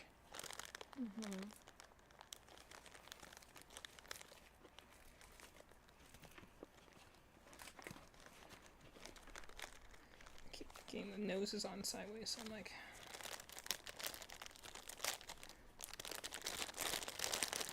And these aren't all the same size, so I'm like, why did you put a bunch of stuffers that are all different sizes in here? Do not know. I can do this without... Oh, what is your favorite Marvel movie? For the longest time, I remember it being, like, Captain America, because I just felt it was the most genuine of all of them. Mm-hmm. So, I think that probably was still, like, as far as, like... I think most people are probably going to put their favorite somewhere in, like, the first generation of them, because they're just like, that's when they actually cared. Yeah. You know, fair, but... What color do I have here? Should I give this guy colored eyes? Sure. Give him little sparkly eyes, like that. I haven't used these ones before. I was wondering if gold eyes are creepy, because usually that means that you're diseased or a vampire. No. What is it? Is it a bunny? Yeah, it's gonna be fine. Probably blue or black based on the color of the yarn you're using. Put it in and see if it looks creepy. Yeah, because I can just go with the cutie eyes instead.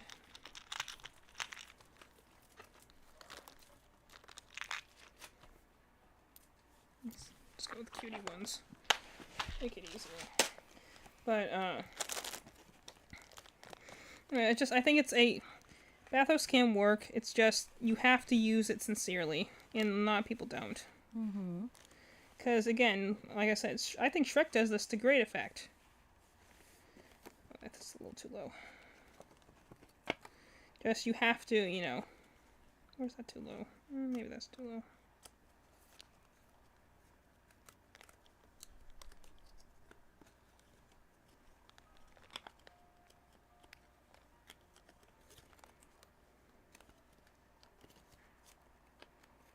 Isn't it interesting that they sent... That looks nice. Isn't it interesting that you can send in Pokemon cards to get them graded for how nice they are? I just think it's more interesting, like, is there, like, an official, like, grading association or something? There is. You have to send them in. I don't remember what it's called, but you have to get them, like, graded. And you have to, like, pay to get them graded. Yeah, so I'm like, what, are they looking at it under a microscope, or...? It's based on, like, how your corners look, how's the print, what's the color, what are the defects. Yeah. There's, like, a whole thing, but I'm just so surprised that, like, you have to buy the card, then you have to be lucky enough to get a good card, then you have to pay to get it sent in, and only then does your card have value, you know? Yeah. I think That's crazy. assuming it has value in the first place, too. Yeah, exactly. Because, you know, I wondered, like, do they give you a refund if you send them a card that actually is, like, you know, $20? Like, can I no, I don't think so. I think they just send it back graded to you if it's graded at a 1 or whatever. Like, yeah, so you paid $40 for shipping and the service, but your thing was worth $15. Maybe So, have a PSA? nice day. You know? Yeah. So I'm just like, we just collect things for the art. We're in it for the aesthetics. Mm-hmm. But, like, yeah, I did think Shang-Chi and Journey was a good movie. I don't think, again, the after credits scenes, that's kind of almost like a requirement at this point. Is, like, a little weary at this point, but it's fine. What was the otherwise. after credit scene? I didn't watch it. Literally just that. Like, we're connecting back to the main MCU, just reminding you, oh yeah, still MCU. Yeah. I think after Endgame, they should have just given up having an MCU. Or just cut it loose and start over. They should have done that. Because at this point, it's just become like the FNAF lore, where I'm like, there's so much extra weight here that you really... This is why, like... Well, they kind of, like... I thought they ended the storyline. They, like, killed off a ton of characters. Like, I thought... Their time is over. They should have left more characters dead, in my opinion. Like, their time is over. Now we are starting new. And you're just like, well... Yeah. We have to. But... Okay. 1, 2, 3, 4, 5, 6...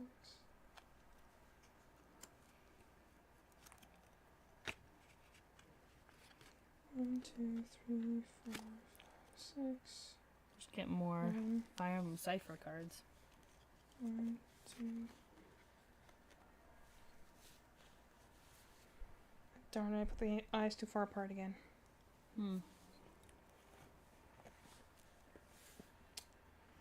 Oh well, can't do anything about that now. I did this on the other one too. I'm like, I'm not gonna do it this time. Like, nope, I am. Psych. 3, 4, 5, 6.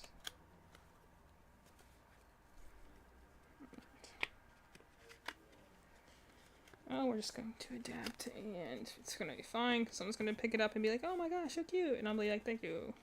Thank you, I'll work hard on it. I'm definitely not gonna mention the things that annoy me about this thing, because you just see it and think, oh, cute thing, and I'm thinking, this thing's crooked. Yeah. That's also just, artists in general. You'd be like, I will always look at this thing as flawed, and people are like, wow, this is the most amazing thing I've ever seen, and I want to love it forever. Camilla. Are you going through the Fire Emblem cards now? Yeah, I'm gonna put them on our wall. Yeah, unfortunately, we always get into things just as they're ending. Yes. I mean, I guess we should be thankful we were lucky enough to even get, as many Cypher cards as we did. That's true. We did get a good amount.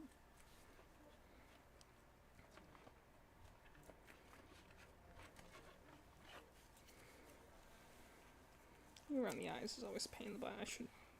I always put the eyes too far apart. They're supposed to be closer together. Mm-hmm. Darn it. I did it again.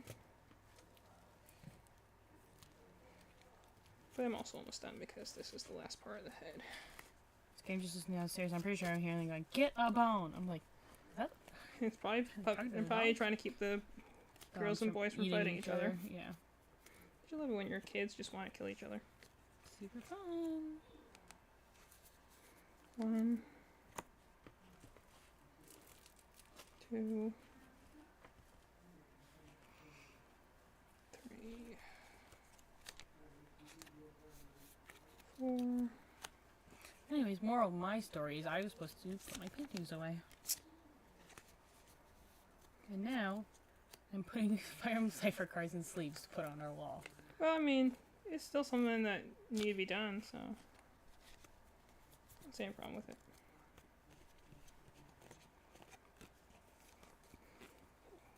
One, 2, 3, 4, 5, 6. Okay. How do I end this? I mean, I do kind of appreciate these ones that don't take any sewing, though, at least. Yeah. Because that is, again, the thing that takes the most amount of time. Like, I have, I have just this bin of body parts downstairs that just need to be sewn. Shout out to the body part bin. I told Mom, I was just like, I have more body parts for you. And you were like, what? Dexter. What are your thoughts? That's also what Dad said. Dad said the exact same thing. On Dexter, I'm like, no, she's stitching them together, not tearing them apart. Yeah, that's funny. What are your thoughts on Dexter as a show? I'm trying to give you some talking points to bounce off of. I never watched it, and I never was interested to watch it because the whole time I was just like, wow, these people are incompetent. Awesome. Why don't you shoot down some more of my topics? I know that was just my opinion. I never watched the show. I'm trying to start some long form conversations. That's why I keep asking questions, and then you keep going. One sentence, answer, finish. And I keep going. I'm just trying to see what my next row is, so I can talk once I know what I'm trying to give you some. I mean, I can talk once I know what my once I know what I need to do next. Mm-hmm. No, Dexter is one of those things that just screams to me like early 2000s show where you're just like, wow, this is impressive, this is a thing. Oh, let's be fair, I also thought that when I was watching the Breaking Bad breakdown the other day where I'm just like, this was probably a thing because at the time it really made sense for it to be a thing. Mm-hmm. Even though right now it's kind of like, wow, this is surprising this was ever a thing. Yeah, hugely popular thing. Well, I mean, I kind of feel the same way about Game of Thrones. Although, in hindsight, now I kind of wonder, because you know where I learned about Game of Thrones? Where? Middle school. Mm-hmm. So you have to be wondering, like, what were your parents letting you watch in the school where we are not allowed to read Harry Potter? It's pretty intense. You know? Because the girls would always, she's like, oh, you're like Daenerys because you like dragons. I'm like, okay. Who are you talking about? Who is this woman? I'm like, yeah, they're like, because you're like the mother of dragons. I'm like, alright, I do like dragons. I can agree with you on that point. Well, apparently in that show there's a lot of naked, and also death, and also lore. It also is one of those things where it's like, this is not going to be a pretty fairy tale. Mm-hmm. I do know that. It's like he's trying to be the opposite of Lord of the Rings on purpose. Oh, yeah. It's funny how many things copy Lord of the Rings. D&D did. Mm-hmm. That's where the original term halfling comes from. You're actually a hobbit, Malin. Oh, thank you. They just took out the hairy feet thing. Which I'm glad. I'm not big on Hairy feet? my feet. Here are my frames. Frame time.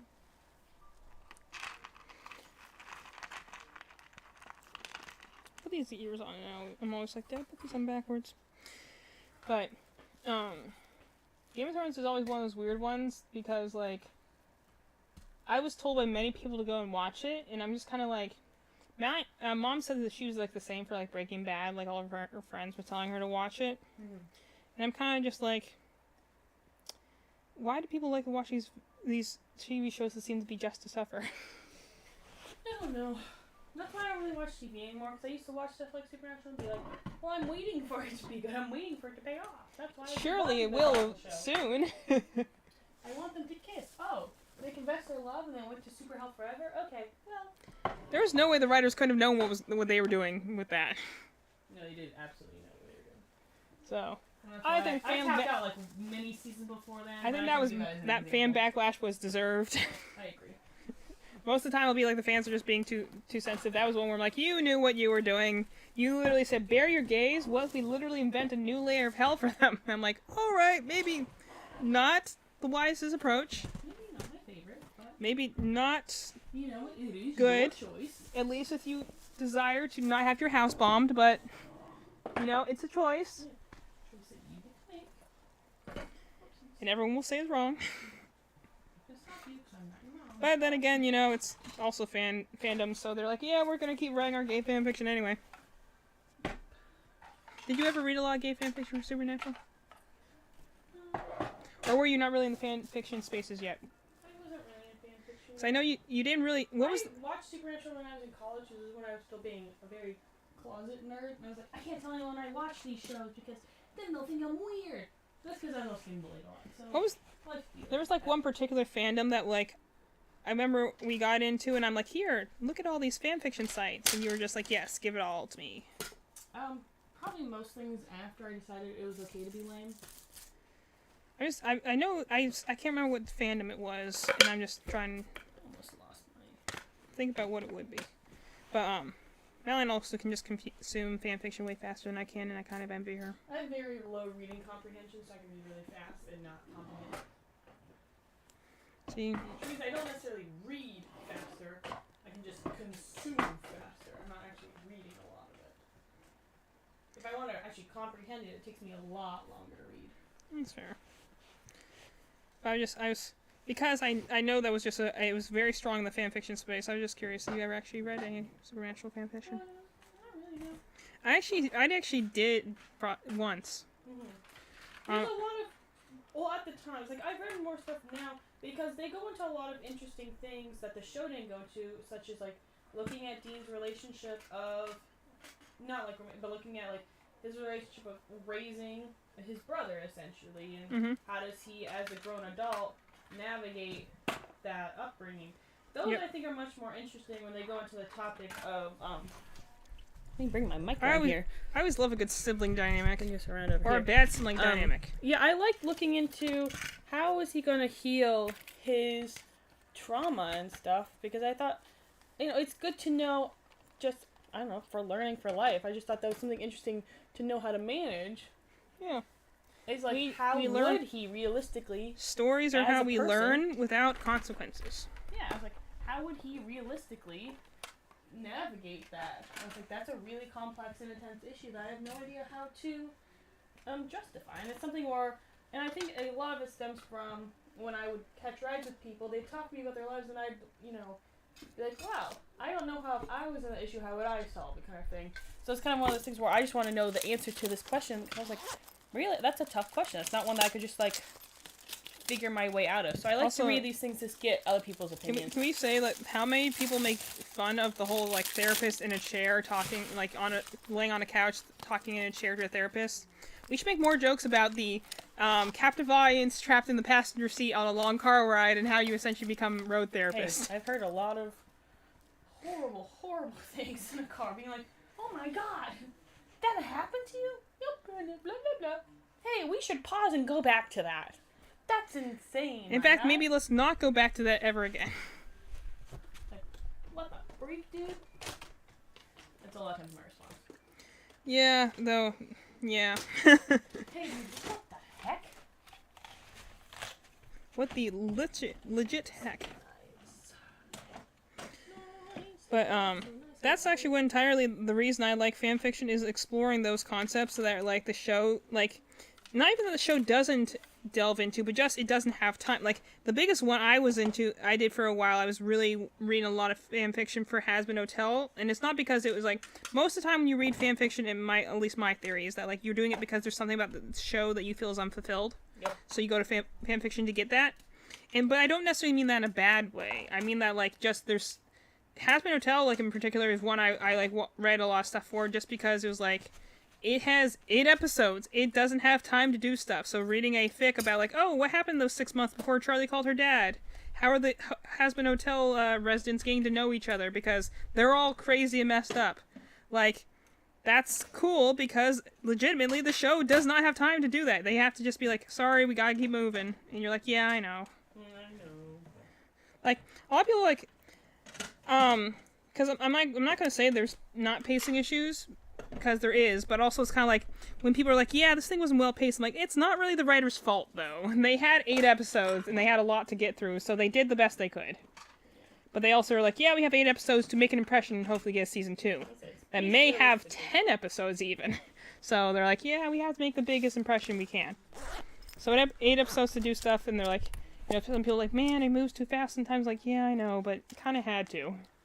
So, like, if that's the worst I have to do for a great musical soundtrack and awesome characters and great animation, then, you know, it's a price to pay. Yeah, it is what it is. Okay. Melon, you want to hold this in front of your mini cam? Sure. This is the finished product. Use the camera. There it is. My little bunny. Isn't she cute?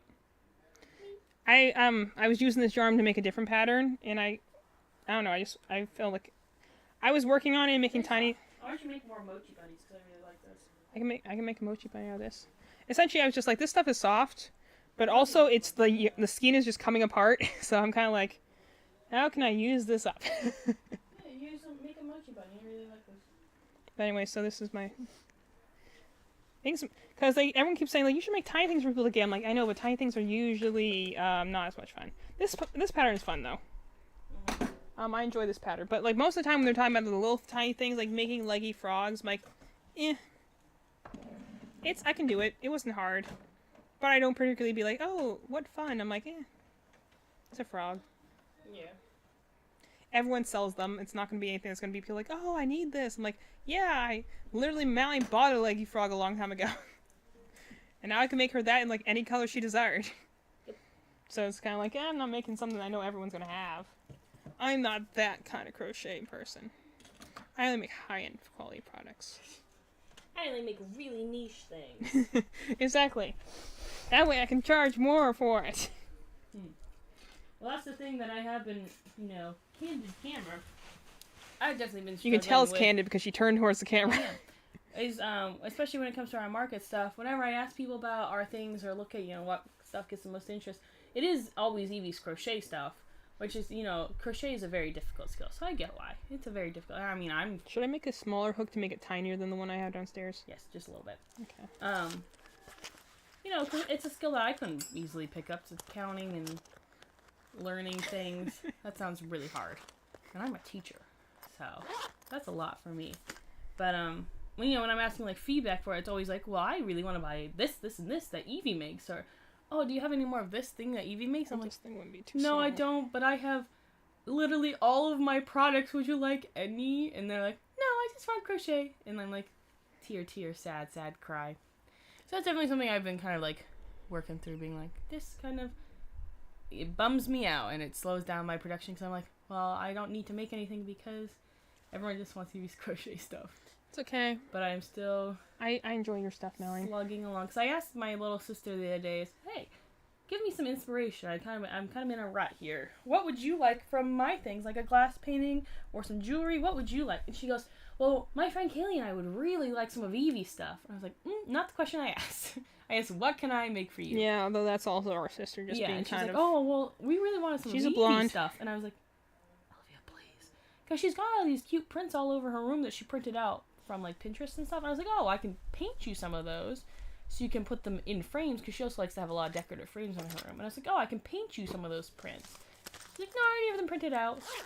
I was like, Olivia, please. She also wanted to get, like, $200 worth of supplies for my earrings. Yeah, And she so wanted I'm it for like free. saying, temper your expectations of that one. There's another thing, like, when we come back from our markets and our cons and stuff, I'm like, oh boy, I sold a painting. And Evie sold 35% of her stock in 1 hour. Yippee! Oh, we came home and she only has 2 items left? Oh boy, good thing I rushed to make 50 and sold 1. I know, but now you have so much stock to use. My biggest issue is that every time we're done with the market, I have to be like, now I have to... I was literally doing that like 2 days ago, where I was going and being like, I could go and play my game, but I really should crochet more stuff, because that's our thing that we depend on. I just wish I would get, and I think I'm just not hitting the right market. Yeah, that is the hard part. So that's what the stream is, pretty much. I'm like, I know there are people out there who want to see this stuff, I just haven't found them. I haven't really, and what part of it is I am not super into, like, looking into marketing and stuff, because I actually went to school for media. I do like all your Instagram media, posts. which is not marketing. It's different. People think it's It's the same. annoying when people There is think... a PR concentration and then a media creation concentration. And I had the media creation, which means essentially I did, like, TV production and, like, video production. Like, I did, like, media theory and media research. It is the most annoying thing when you go into interviews and they're just like, so you do marketing, right? I'm like, nope, that's really not what I do, actually. That's the only thing I don't do. Which was a whole different concentration, which is dumb. They should have just put them together. But either way, I know I need to, like, look into certain things more to make like, get things that people are looking for, like, make products people are looking for. But right now, I am working so many jobs. I am CP. I'm not even working. I'm working a very normal amount of jobs. I'm working 2, which is very normal. Which most people don't work that In many the jobs. fall, You're also working childcare, which is I am definitely the most working draining of childcare. all jobs. Correct. And my letter of intent form just came out, and I'm like, I need to do some thinking on that before I turn that back in.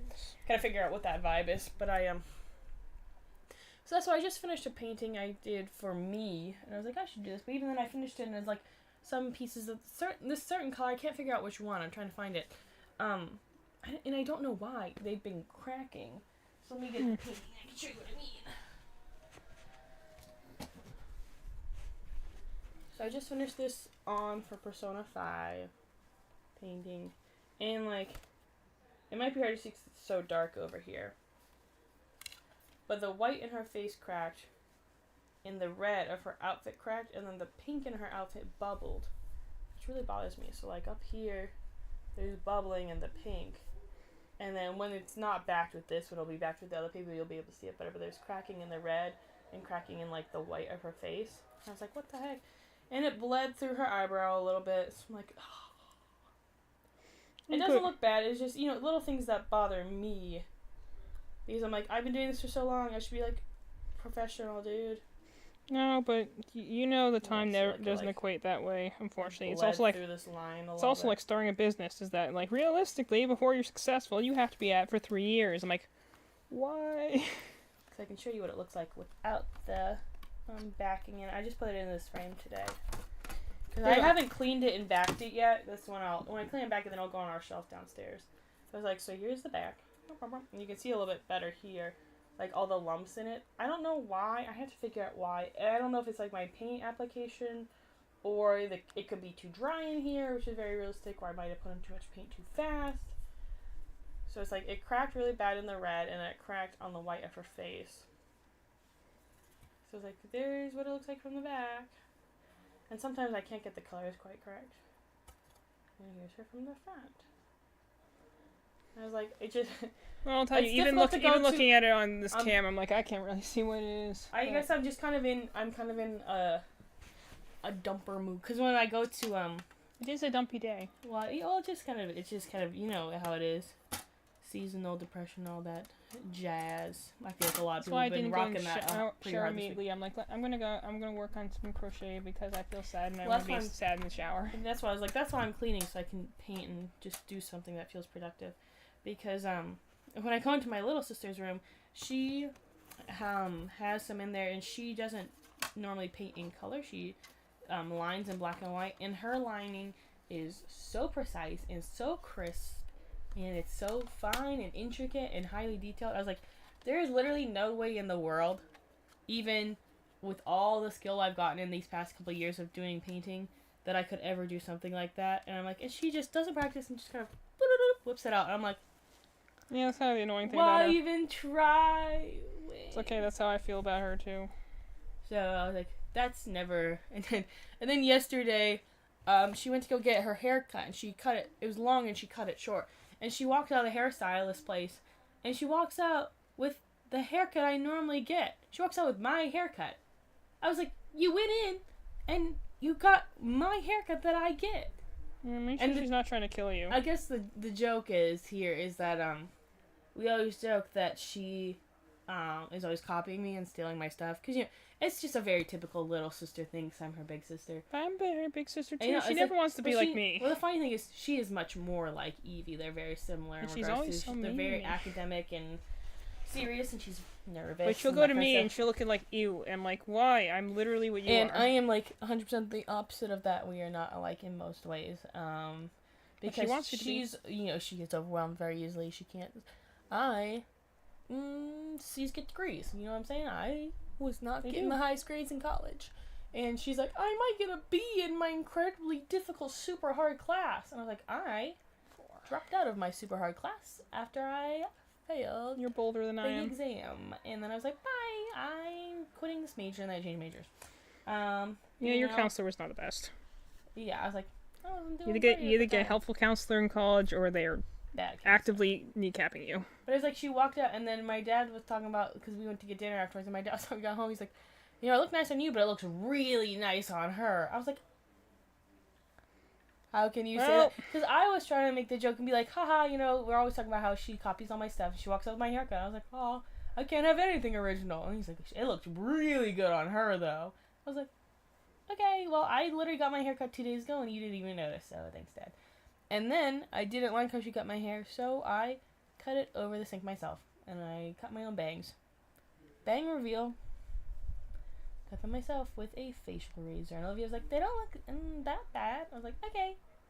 I said, I'm That's why I just don't go to her for opinions about cripplingly anything. insecure, and that made me feel significantly worse.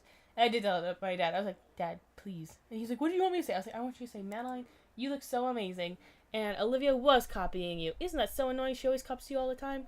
I support you. And then he said that. I was like, that doesn't count. You're dumb. He doesn't get it because he's bald. Oh, the woes of having hair. They never know what's up. So I was just kind of like, what the freak? So I'm kind of in like a Debbie Downer mood, I would say. But that's kind of, I think that's kind of okay. Because we're in like the winter drag, I would say. January, February, As soon March. as the sun goes these away, you 3 feel months so sad. which is funny because I love cold weather and I love the winter. And fall's my favorite season, but I also like winter because there's no bugs. But it's like, I think it's more so because I work in academia, and you get to this Academia. Academia. I teach 4 and 5-year-olds. I work in Technically, academia. yeah, you are correct. I work in academia. I teach kids to pull their pants up when they're done going potty. How to wash It's their an hands. important skill. It is really. It is. You'd be surprised how many of them really struggle with that, and how to not hit each other when standing. How far do they think they're gonna get like that? Honestly, I'm like, who freaking knows? January, February, March. I remember even being in school. The same thing. It's like it's always a drag time, Like, I remember being in school, and you'd be like, okay, all the fun holidays were over. We just had holiday. It was awesome. And now we're doing final exams. Boo. so I'm like, I really. And a new semester. Boo. So you're starting, like, all these syllabus things and all these boring icebreaker things and all the stuff you hate. Hey, I got class start on Monday. Trust me, I'm thinking about it. I just hate doing that stuff. So I think I'm just in that kind of funk. I don't know. I just think I also know I need to get a medication change. It's like, but I didn't want to add on anything crazy because I was like, it's just seasonal depression. It'll go away when the weather changes. And then the weather changed, and I was like, yippee! And then the weather was like, psych! And I was like, To be aw. fair, that is how North Carolina No, I'm works. sad. I would like it to be. I actually do like it when it's gray and cloudy, when I can stay home.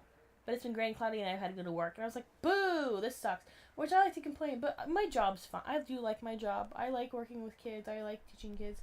I think I need a couple years off from teaching kids, because I think You're burnt out. I think I'm just the situation that unprecedented circumstances. I think I just need a year off. But I was like, I complain about it, but I do really like working with kids because they are so weird, my guy. Hey, talk to a kid and see what they tell you. Ask them. They're like, hey, It was so funny. I had a sub on Friday, and it was super funny because I left the They're classroom. watching downstairs mom's house, so she's real loud right now. They're laughing. It's something really funny. I was like, Evidently. they're laughing, and we are depressed. But it was So I'm like, I went to give the office some brownies because one of the kids brought it in for a birthday, and they were asking. Then the sub was asking like, "How old do you think this person is?" And I came back. She was like, "So the consensus is you are 700 years old." And I was like, "That is correct. Yes, the kids are correct." She's like, "Oh, okay." I was like, "Because when you teach kids, you can convince them you're 700 years old, and they'll believe you." Because for one thing, I'm gonna commit to a bit. You got a bit? I'm committing to it. Now I'm committed. We've dropped the bit. Too late. I've committed. I I've committed picked to it the up, bit. dusted it off, and now it's a new bit. Sorry, I can't uncommit to the bit. I'm chained to the bit. Legally. The bit is restraining me. I am in prison. The bit put me in prison. I'm in solitary confinement for the bit. Maybe we need to watch again. What? Like one guy telling that story about his dog. The one guy with the dog and the grandpa that shot it. Oh, yeah. Evie. Okay, That's so so funny. I play Creep Cat. So my desk is behind me. Most So of the time I normally- am creeped out by the stories I read, but that was the one time where I They actually read- listened and I was like, Yeah. that is funny. They read creepy pastas. So Evie's not into that. I like to listen to that stuff because I can put it on the background because I don't like horror content and I don't like scary things.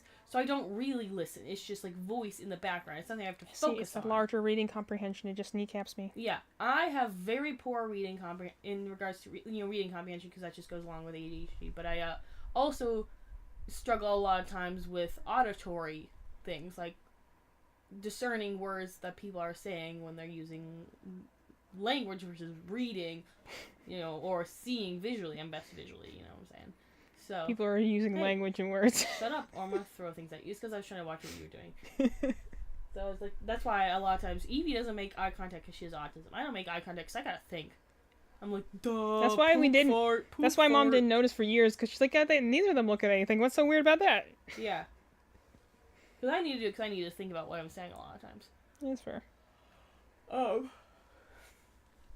Yeah, so I was watching Creepcast with Wendigoon and Meat Canyon, and I was like, I like watching that show. Just, I think I they're always see funny. people reference Wendigo, and I did not realize it was that guy. Yeah. I He kn- looks like our little brother. well, and a brother. I've seen you do it a bunch of times, but I did not realize that was his username. I thought that was the FNAF theorist or something.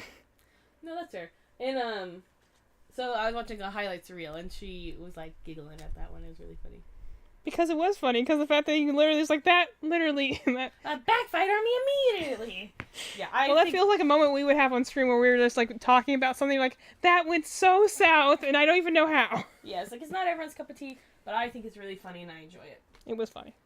Because I've made a playlist for my parents to, like, watch.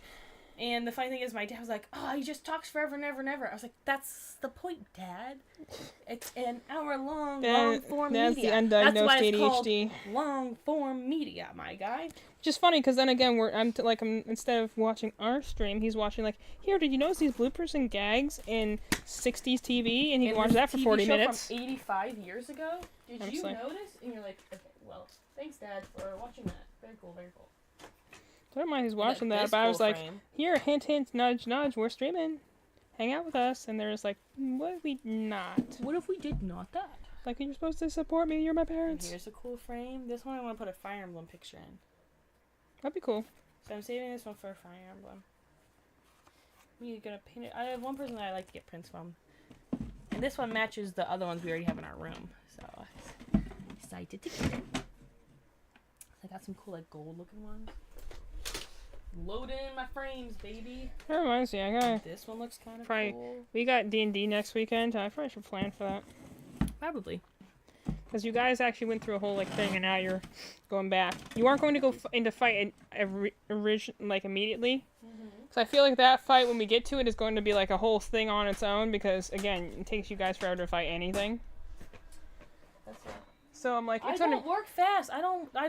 It's not just you. It's the fact really we have. big struggle for me because it's all auditory, and I'm like It's a 1,000% really not only visual you. person. It's because I'm also the audio not great ADHD person, and I have to run the whole thing. So like D&D in general, that's what's like. I still they run don't fast really. content. People don't really invite me to other campaigns anyways because I think I get annoying really fast. I'll be real. No, it's. But I think it's more scheduling. don't normally do D&D because it's all auditory. So a lot of times I have a really, really hard time focusing and like locking in. So we only just have our one campaign that I do because I know our group does other campaigns, and I'm not normally like included in those discussions because I really do struggle with. Well, and also I think it's being not serious and B, focusing for long periods of time after I've had to focus all week. It's really difficult for me. I really struggle with that. I think it's also because it's not our particular hyperfixation. Like, I love D&D, I like writing it, I like making characters that I like from other media in D&D, like molds, but the actual, like, playing of D&D, I'm definitely not as passionate about as other people. I like it for the same reason I like telling Pokemon stories, or I like yapping about video games, so it's like, it's not because of this, I'm uniquely getting experience from D&D, I can only get from D&D. It's like, when I do it in a vacuum and it's just me creating characters, it's super fun, but then when I have to bring in other humans and then I all of a sudden have to realize how to act like a normal human myself, I'm like, Then it's it's actually really very hard. stressful. Yeah, then it's really hard. But I also, like, really want to, do this and finish our arc, so. The idea is that the first one's going to be you guys essentially just figuring out how to get into the city, because it's currently under dragon attack, and then it's going to be, like, recon with Charlie, and then figure out where to go from there, and then you'll hopefully find the place you gotta go fight a thing, and then we'll do the fighting of a thing in another session. That sounds good. That reminds me, I need to tell everyone to level up. Remind me to do that after this. I won't remember. Okay, well, I'm gonna just say it to you, and, I won't level up. Cause I'm like, Just inevitably. I remembered, I'm like, oh, you guys were supposed to level up once you reached the monastery. I should probably mention that. I keep remembering when I'm in the shower. Yeah. And then by the time you get out of the shower, you're just, like, listening to whatever music, and you're, like, doing something else, and then you, like, oh, wait, I'm supposed to do something else. Whoops. That's why I always try to write stuff down as soon as I get out of the shower. So I remember. That literally is, every time I'm like, okay, what's the most important idea bouncing my brain right now? Get it on my phone. Because all the rest of them are just going to disappear. Yeah. Because I'll lose my... That's the other thing that I really struggle with as, like, when you're talking about, like, expectation stuff is, like, me as a writer, is that I'm, like, I sometimes get so tired with just the outlining process that I'm, like, I don't have any, like, willpower to continue, like, the actual writing process after that, So I'm just kind of like, oh, man. This is so tiring. And then, like, that's why I've never made a book. That's fair. But, I mean, for my grad program, apparently, like, we have to write a novel, so. That'll be fun. Yeah. Hopefully.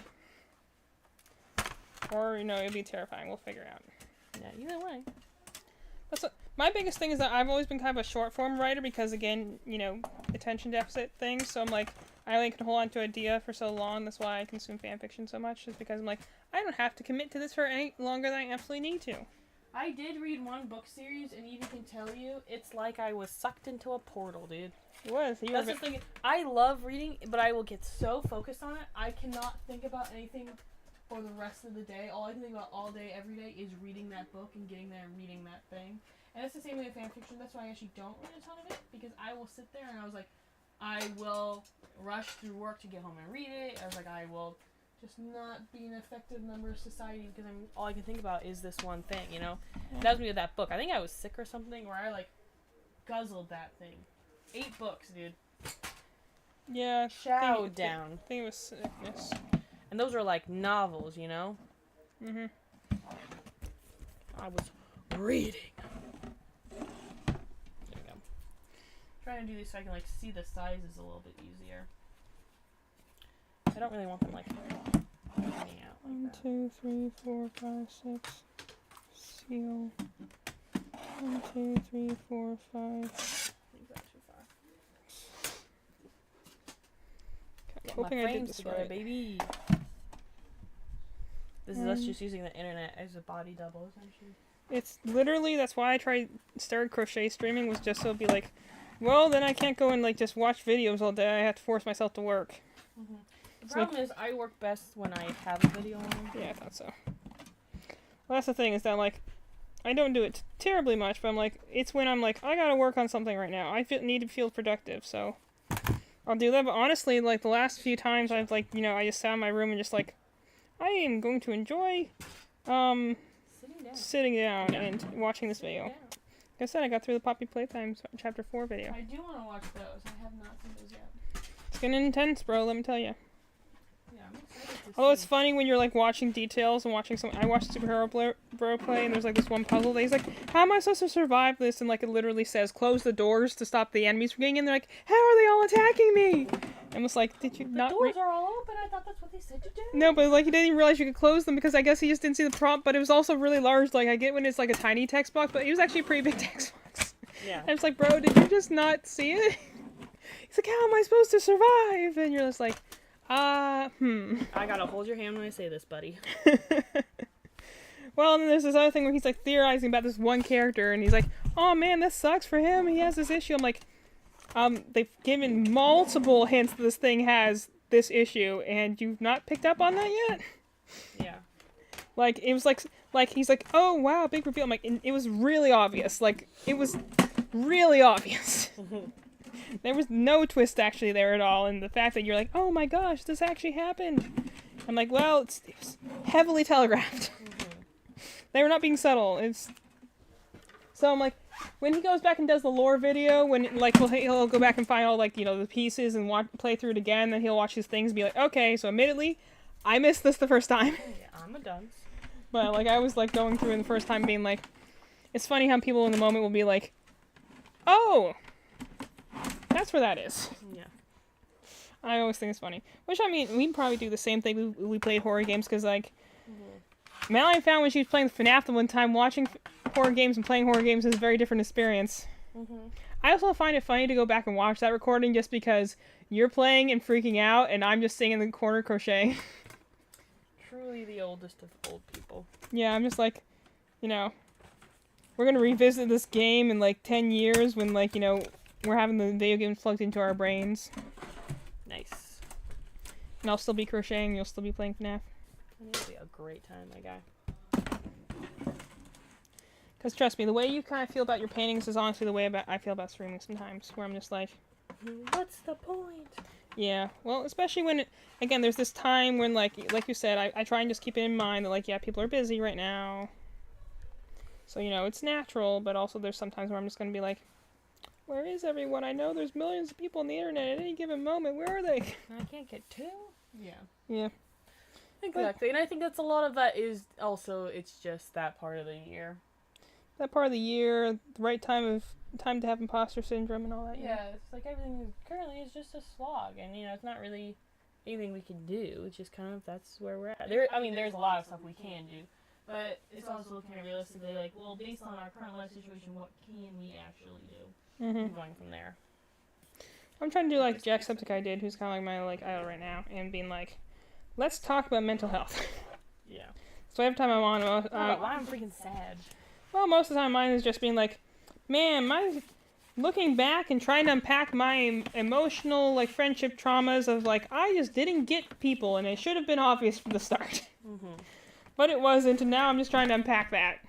Very slowly, like, we haven't actually opened the box yet, but we have torn the tape a little bit. That was me going to therapy for the first time, and I was like, so I'm here about this, and she's like, okay, we'll start with this, and I was like, I don't know where that came from. You're just like, wow, I did not know the Band-Aid was on a bullet wound. We learned that we have a little bit more to unpack than we thought, and I was like, okay, well, this was not even the issue I came here for. So how am I leaving with more issues than I came in with? Did that so many times where I would just be like, I don't even think I came to talk about what I wanted to talk about. Yeah. I feel like I've just wasted my time. Yeah, it is very funny. You're like, wait a second. And they're always like, yeah, you're like, this is good. I'm like, but I didn't do what I needed to do. Yeah. I know that feeling. So I'm kind of definitely do sit there. My biggest one that I, like, again, have, like you say with your paintings is my Nuzlocke I'm working on right now, which I'm enjoying because I like, doing Nuzlocks. But I definitely feel that way because I'm like, I know the audience is out there for this kind of content. Why can I not find them? I thought I made the title obvious enough. Like, I didn't even put a funny title. I literally say Pokemon Black Nuzlocke, so it's pretty obvious what I'm doing, you know? Sometimes it's just not what people want at that time, and that's okay. And I'm just like, I'll be like, why can't I find anyone? Where are they? Yeah. Where are even the people from my channel that I know are talking to me? Although, I mean, I can fairly reliably, even if she can't count very often. I do know generally if I put something that's like Hoyoverse content, I usually can get Eliza to chat. So, that's nice at least. But most of the time you are sitting there being like, okay. Like, my whole thing about starting and like getting like another go on my Nuzlocke run for my black one is like, man, I went through this whole big important like decision process. Which admittedly is all ultimately just for me because it's not like there's anyone here holding me accountable, but I like to talk as if I'm having this big conversation with someone because then, you know, like Grandma says, like, then, you know, like, I'll put my bear out and be like, I'm talking to it, so it's not like I'm talking alone. That's what the camera does for me. I'm like, now I can act like it's not just in my head and I'm talking to someone else. And sometimes I actually am, but sometimes I am just talking to myself. That's okay too. I mean, imagine that's what a lot of the early YouTubers had to do, be like, I'm talking to the void. Well, it's nice to hear from my Jacksepticeye and stuff when they're talking about, like, yes, this is what I feel. I do appreciate when they do that's that. why I'm like, Okay, that it makes is me feel really better. just, it's very, and that's why I'm glad he does it, and I always leave comment, like, I am, like, the most reclusive, scaredy cat of the internet ever. But I've left comments on all his, like, mental health videos, because I'd just be like, this makes me feel seen. Thank you for doing this.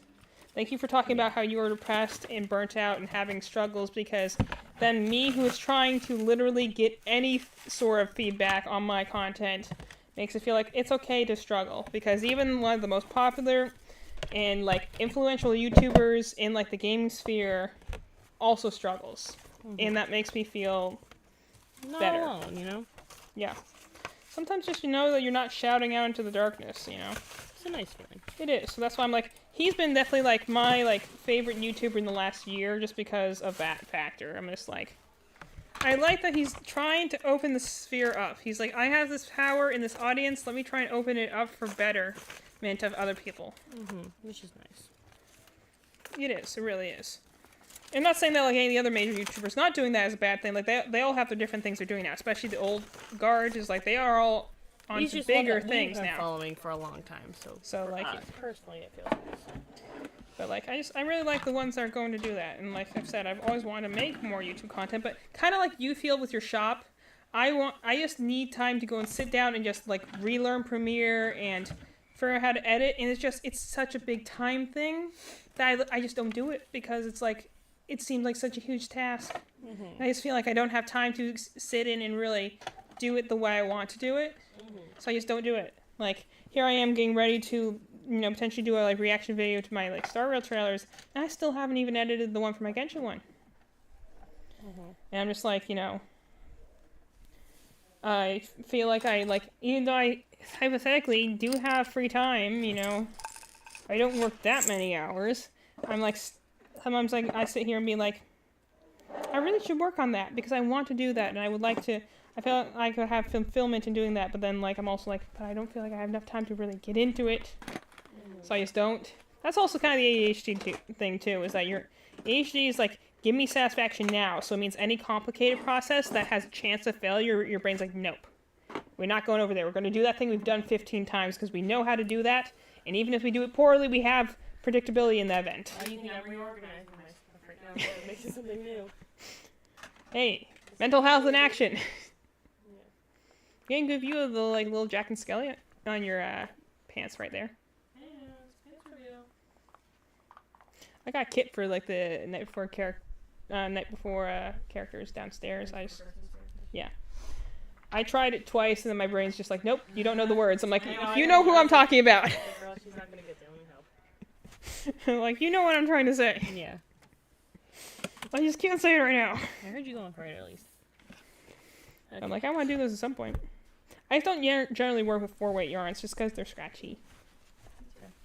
And they're stiff, so they do kind of wear my hands down after a while.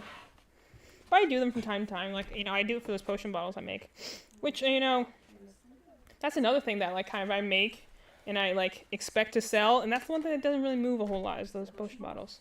A lot of people pick them up. But, like, kind of like with your thing with your, like, paintings, like, no one really takes them. That and that one dragon, I don't know why I cannot get anyone to take that one dragon. I just feel bad for it. That thing was actually kind of hard to make. That was my first time using fur yarn, and I definitely didn't know what I was doing. Scotland with this, dude. Yeah, it was made in the Europes. So it's just like, for some reason that's like the only thing that no one even touches it. Like, I'm just like, I don't know, is the price wrong or something? But I'm like, no one even looks at it or picks it up or touches it, and they're just like, oh, that's nice. Moving on. It's like, oh, my poor dragon. So all the other ones have moved. Okay. What else do I need to do here? I'm gonna finish this body part and then I'll probably break. Mentally, physically. You know.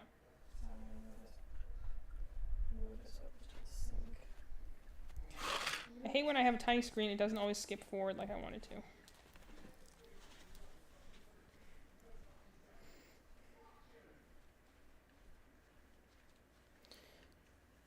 But, yeah, anyway.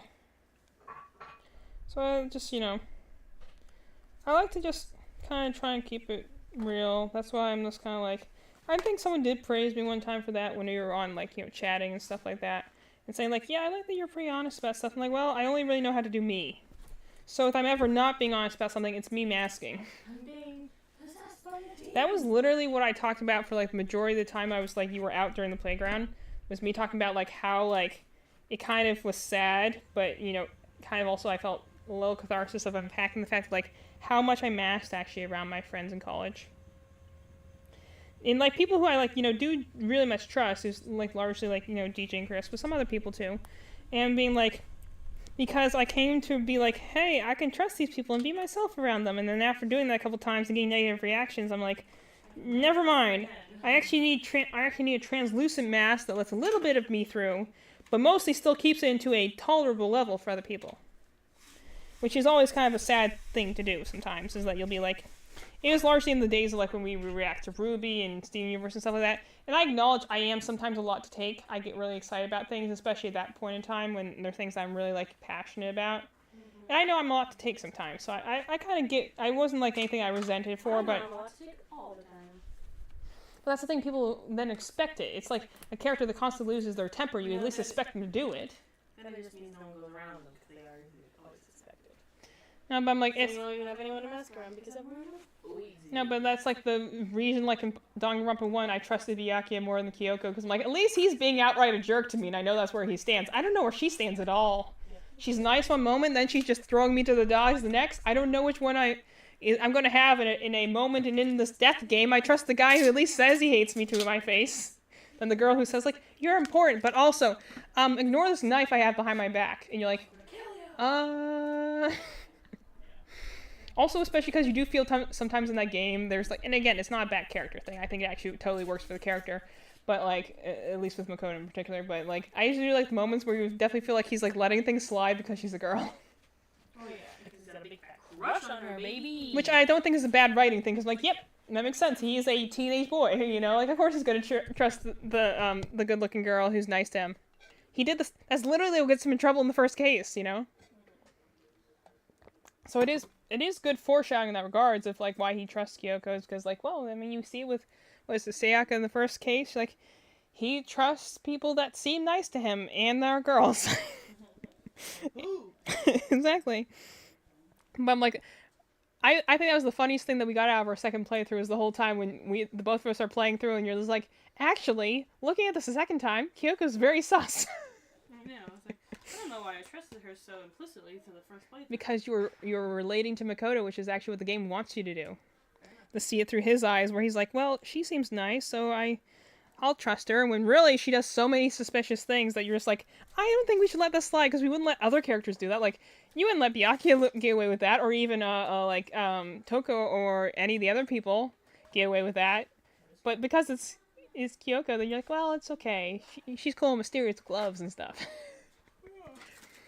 But I'm like, that's what was my that was my big change my mind takeaway, hot take moment, was like looking through the whole thing and be like, is it just me, or is like your sidekick actually more Byakuya because he's actually helping you out a lot of the time? Granted, is insulting you the entire time, but also is like, he always exactly where he stands and everything, and the help he gives you is genuine, even if he's mean-spirited about it, and he does genuinely help you through things, even if it is just to use you as a pawn half the time. But like, every time he helps you out, it's like, it is actually helping you out. Like, it definitely pushes you farther in ways that you couldn't have before, and is always like someone that, like, if you're going to for an answer, he's going to give you a straight answer.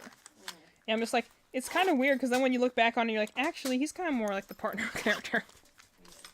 Because then you get to the end of the game, and you're just like, oh. Not to mention, he's like the like. I also remember the distinctly in the fact that, like, when everyone's voting on, to kill you, he's the only one who doesn't vote to kill you because he knows it's the wrong answer. And I'm just like, I like the fact that even though it's kind of like one of those things, we're doing this to survive moments where, like, the rest of them are like, we are your friends, but we also don't want to die, so you have to die. But, like, he's the only one who's like, no, this is wrong, and it's stupid for you guys to just immediately roll over like this because, he's so proud and stuff like that. And I'm like, see, that's a true bro right there. Doesn't matter if he says he hates you. It's like, he's still going to be like, like, that was the, like, again, that's the thing I thought was just so funny going through it again, because I remember you telling me about him when you originally played the game, how you like this character, but like, oh, but yeah, he's definitely going to die because he's so antagonistic. So I was like, ready to come into this and be like, actually, all of them hate you. He's just a little bit more honest about it. The other ones are at least trying. That's actually the thing I thought was most fascinating about the third game, is that, because, again, they could have done something really interesting with the whole lies versus truth thing they were doing. Because it is an interesting question to ask. It's like, when you, like, hold the absolute truth, there is no true absolute, like, in anything. So there is no absolute truth. Everyone's truth is a little different. But, like, the idea of, like, is the truth always the best option? Are there instances where it's not a good thing? Or when leaving something hidden would have been better, I like the fact that they dealt with that, and that's why I really like the whole, like, at least in the later two cases, I really like the dynamic between, like, Shuichi and Kokichi, just because the fact that, like, there is that kind of butting of heads of ideals, but, I never get the vibe that they hate each other. It's more a matter of, like, They're most commonly shipped with each other. yeah, I definitely got some ship vibes off of them, that's for sure. Which is so crazy, because I didn't really get ship vibes off of anyone in that game. That's the one game where they have the dating simulator in the game. I was like, what the heck? No, based on his dialogue, I definitely got a very strong crush vibe coming off of him. But again, I didn't see him for the first half of the game, so I don't know if that was just some. Kokichi? Yeah. Oh. He very much is crushing on Shuichi. Oh man, I didn't even see it. I assume that I've been building up. So stupid, dude. It's hard to do everything wrong all the time. To be fair, I mean, the only other thing that you really missed the meaning on was the whole thing with Korekiyo and the sisters thing. Reading comprehension. That one I only find funny just because of the fact that, like, the way that you took it is actually, like, a very, like, way I would take it in terms, because it's very much more old literature in terms of the word sister, in terms of, like, sister like a nun. Like, that's the way I typically would take it. So it was just kind of funny role reversal of where you took it the more sophisticated way of the word, and I took it the more literal way of the word. I think I might be autistic. Maybe. You might be. Who knows? I might have autism. Hey, go get a test. Autism. I'd love to. I don't know where to sign up. The problem is that we have to figure out who exactly I went to, because apparently that's the only person that will see you and give you a diagnosis. Since everyone that you go to is like, are you sure you aren't bipolar? I might be at this point, buddy. You're certainly pushing me to that point. At this point, maybe I am. I don't know. Is that just the easiest medication to dole out? You guys keep suggesting it. I just don't know why it's always with women. There is like, okay, Girl, excuse me. don't get me started. Don't get me started. But no, that's. I actually, again, like, I don't. The whole thing is like, I didn't understand the whole deal with, like, Kaito for a while, because I didn't see the first half of the game, so I didn't, like, understand, like, the whole, like, thing with him and Maki and Shuichi for a while. But I'm like, when I was watching, like, him interact, namely in that one of the, like, the later case, I think it was Gonta's case, I was seeing him interact, and, like, Kokichi interact with him and Shuichi, I'm like, there's like a literal love triangle going on right now. Like, there's some strong vibes right now.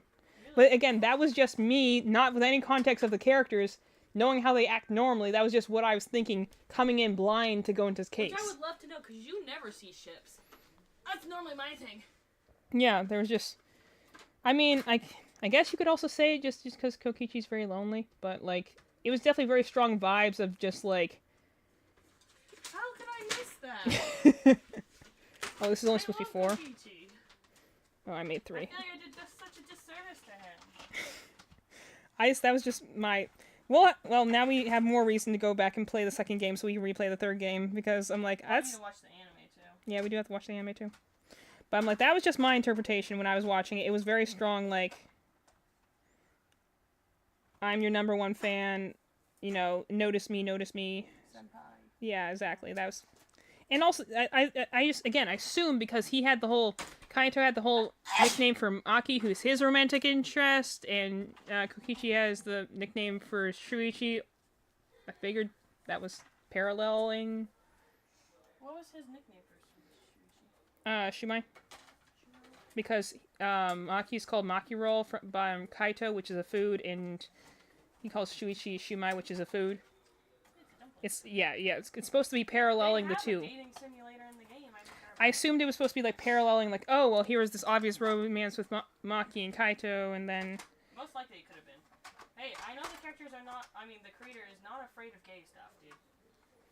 So, again... Non-binary character in Raincoat. So I know that he's not afraid to be cool. Be a cool guy. Yeah, I love when they actually aren't afraid to do that. Pokemon was. Pokemon is scared. Is 15 generations behind, my guy. Well, you can tell that just from the fact they still don't have voice acting at this point, despite how rich their company is. How hard would it be to just go get the generic 5 people who voice JRPGs? Just have them do, like, every character. Just 5 of them. Pokemon Masters, they already have a lot of people doubling and tripling up anyway, so it's like, just keep doing that. Get those people and be like, hey, do you mind doing a bigger game? The fact that they didn't do voice acting at this point, that was the one thing that probably could have made Scarlet and Violet palatable. Is I could have honestly overlooked the graphical issues if they had finally added in voice acting. I couldn't look over the fact that they let you be 15 for Hisui, and then they made you back into a 10-year-old? Yo, dog, what the freak? Because I saw someone, like, you know, I don't want to be 10 again. What if Pokemon have voice acting? And some, like, just a random person on YouTube went and voiced, like, Nemona's opening scene with actual voice. I'm like, wow, she seems so much better now. It's because they gave her, like, an energetic, you know, voice. And it just made her seem like so much more interesting of a character. And you know, to be fair, that's something though I've always said, is like good voice acting or bad voice acting can really make or break a character. Yeah. It's like the one where I was telling you about where I was just like so shocked that like Aventrine's voice actor, this is his first major role. I'm like, man, dude, that's pretty good. Your voice is one of the most iconic ones in that area of the story because he's very good at getting a vibe with how he because it's not like he's even an accented character. It's all about how he delivers each word. And also how that changes depending on this is a character he likes or a character he doesn't like. And I'm just like, that's pretty impressive. I would assume that from a more seasoned voice actor, so the fact that this was like his first major role, I'm like, wow. It's also kind of like the same thing with Angel Dust's voice actor. I'm like, good for you, bro. And he's from Yuri. Mm-hmm. And we never got a chance to mention that because we didn't know that at the time. We actually were in the same place where he was, but... Just never went over there. It was a crazy couple days, to be fair. Very fun. I would do it again. Yeah, it was fun. I need to remember to sign up again. I keep forgetting. Well, Mom said next time they'll go and they'll volunteer so they can get in for free. Yeah. Just remind me. I need to sign up for that again. Yeah. Well, I'll remind you after we're done with our next market. Yeah. Which I'm literally like out of sight, out of minding right now. I keep forgetting. I don't know. I'm not in it to win it. And probably because I'm a little bit on the ill side. Well, because also we have a lot of stock. I've been like mindlessly making things. I'm not too concerned about like running out this time. I'm just kind of like, eh. I hope I have stuff for it, but if I don't, I'm not going to die over it. Okay, this looks like this is going to be closer to palm size because already the parts are much smaller, so. Perfect. This is probably cute. It's probably going to be closer to palm size this Very time. tiny. It's very cute. I know, it is. It's going to be a little much bunny. It's very cute. But I'm like, now this makes me want to go back in and be like, you know, I'm curious about and that's the other thing. Like you brought up, like I remember, like it's so weird looking at a mystery game and coming in on the back end of it, because then they were referencing things about like Kaede and Rentaro. I'm like, who are these people? Who are you? Like I literally asked him, like, why do they keep bringing this girl up? Is there some reason he's bringing her up? Actually, she's a murderer, so spoilers. Not really. This game is old. But it was just like, because I remember I walked in on you like, oh cool, female protagonist. And I walked in like later, I'm like, what happened to the other girl? And you're like, well, well, it was short-lived. Great bait and switch though when you think about it. I mean, it's an interesting thing to do, because then again, it would play so much better into it if the whole like twist at the end was Shuichi was actually the mastermind and didn't realize it. Exactly. I think it would have played well. Because then it would have been like the whole Junko twist where you're like someone who you originally discounted, and then you're like, oh, like she was always meant to be the protagonist, but then through essentially mistakes, accidentally was axed as the protagonist, so they pulled in someone else who was always meant to be the sidekick character that was supposed to, like, you know, mess with the game along the way. And then you're like, but he doesn't remember that, so he actually accidentally is like solving the things that he put in place. Wouldn't that have been a cool twist? It would have been a very cool twist. To go and be like, well, actually, he created the whole thing and just doesn't remember it, and then like maybe that's why he's getting these flashbacks and stuff like that, and being like, hey, why does this seem familiar? Oh, because I was evil and psycho and made this whole thing. Yippee! You know? It would have been an interesting thing, especially because he's like someone who's like is almost clinging to his talent as a sense of identity, which is an interesting. That's very, something that's very big in Danganronpa, and I think he is very cool to look into. That's why I thought it was like a really. Reflectivized. That's why I really like especially when the cases I watched. I watched the end of Kuriko's case. I actually didn't see any of the investigation. I only saw the stupid part at the end, which is unfortunate because otherwise I remember when I walked in on her, I'm like, that's a cool looking character, and then the next time I see him, I'm like, that's so dumb. Why? Yep. So, but then like that's also why I actually was told Mal, I'm like, you can't go any further. I need to know what's going on right now. Yeah. I'm angry at this now, and I'm invested. Yeah. So then I remember I watched Go Into His Case. I didn't watch all of that. I watched the majority of it, but and I watched all of Kaito's case because that one's just a banger. But like I remember Go Into His Case and just being like, all these characters, I'm kind of picking up dynamics as you go, but also at the same time I'm just like, what? Yeah. That's why there were just certain things where I'm just like, huh? What's going on? Yeah. But that's the whole big one where I definitely got a lot of vibes of like, she's got like this whole like savior complex of like, I'm this role that could potentially save everyone, and so therefore I have to, but if I don't have that role, I'm not worthy as a person. I'm like, well, I was getting some serious like, I am my role and nothing else, which again, like you said, is an interesting angle to do because I haven't really done that yet. And then I got the whole idea of like truth versus lies, like is one inherently better than the other, and I like the fact that like that's why I was saying I kind of got like love triangle vibes from like Shuichi and Kaito and like Kokichi, because like on one hand Kokichi's kind of offering this more complicated answer of no, yes, maybe, and Kaito's like, no, good is always good and bad is always bad, and there's no way, and you're just trying to trick us. And Shuichi's kind of sitting in the middle being like, I like this other guy who he also seems to be kind of crushing on, but also this other guy is pointing out something that I actually believe in, and I kind of sit with him, but does that make me evil? See, that's what's okay, I normally get all the ships. I was getting big hero worship vibes. Yeah. That's true. That's why I'm saying I don't know how they act in the beginning of the game, which usually informs better. I only know how they work at the end. So again, if this is how they've worked the whole game, then that interprets it differently, but that's just was my interpretation at the end of the game, but that's also like seeing that. I normally am so good at that. But like I'm seeing their A support, but I don't know what the B and C were that led up to it. So while the A support usually has the most impactful moments, it's also like if you don't know what led to that moment, then I could be misreading things. Yeah. So I like I don't know. interpretation. But that's just the vibe. That I didn't pick up on. That's just the vibe I got from watching them, where there was like this whole kind of fighting between like which one of them could get. I didn't really play the dating game because I didn't really know who to put with who, because everyone dates Shuichi. Well, who would I have date Shuichi? Now I'm like, God. Well, I'd love to go back and play the game with that lens on there, because I think that'll be really interesting. That's why I also thought made it more complicated, like his whole like Kaito's whole like romance with like Maki type of thing, is like Because that one I felt was much more unrequited on his side. Exactly. that's why I felt that's why I thought the vibes were interesting, because there's this, again, like, Maki and Shuichi are kind of following Kaito around because of his kind of like sunny personality, at least from what I could get. I didn't really... What was his talent again? Space. Okay, yeah. Again... Astronaut. Because at that point, I guess they weren't really mentioning a whole lot. I remember his, like, catch line, but I was like, I didn't really know what he did. Space guy. But, like, I got this whole vibe of, like, you know, he's, like, this great, impressive figure, and Maki and, like, Shuichi are both crushing on him, just one more, obviously, than the other. Mm-hmm. But at the same time, you also have, like, and then Kokishi works into that, where he's clearly chasing after Shuichi, and and Kaito is, like, vehemently opposed to him, and so that's why the two kind of, like, go back and forth, because, admittedly, Kaito is very simple-minded. He keeps things in blind, like, boxes, which is fine when you're trying to, like, he's almost kind of the negative version of Hope in some ways, because he's, like, he keeps things in these easy boxes so that they can kind of keep a direction forward, which is important at times, but also sometimes you need to acknowledge that there is those gray areas, because that's where they're going to get you. And so that's why I really like his case with Kokishi, because it's kind of them coming to a middle ground and realizing, hey, these boxes weren't as easy as they originally appeared. Yeah.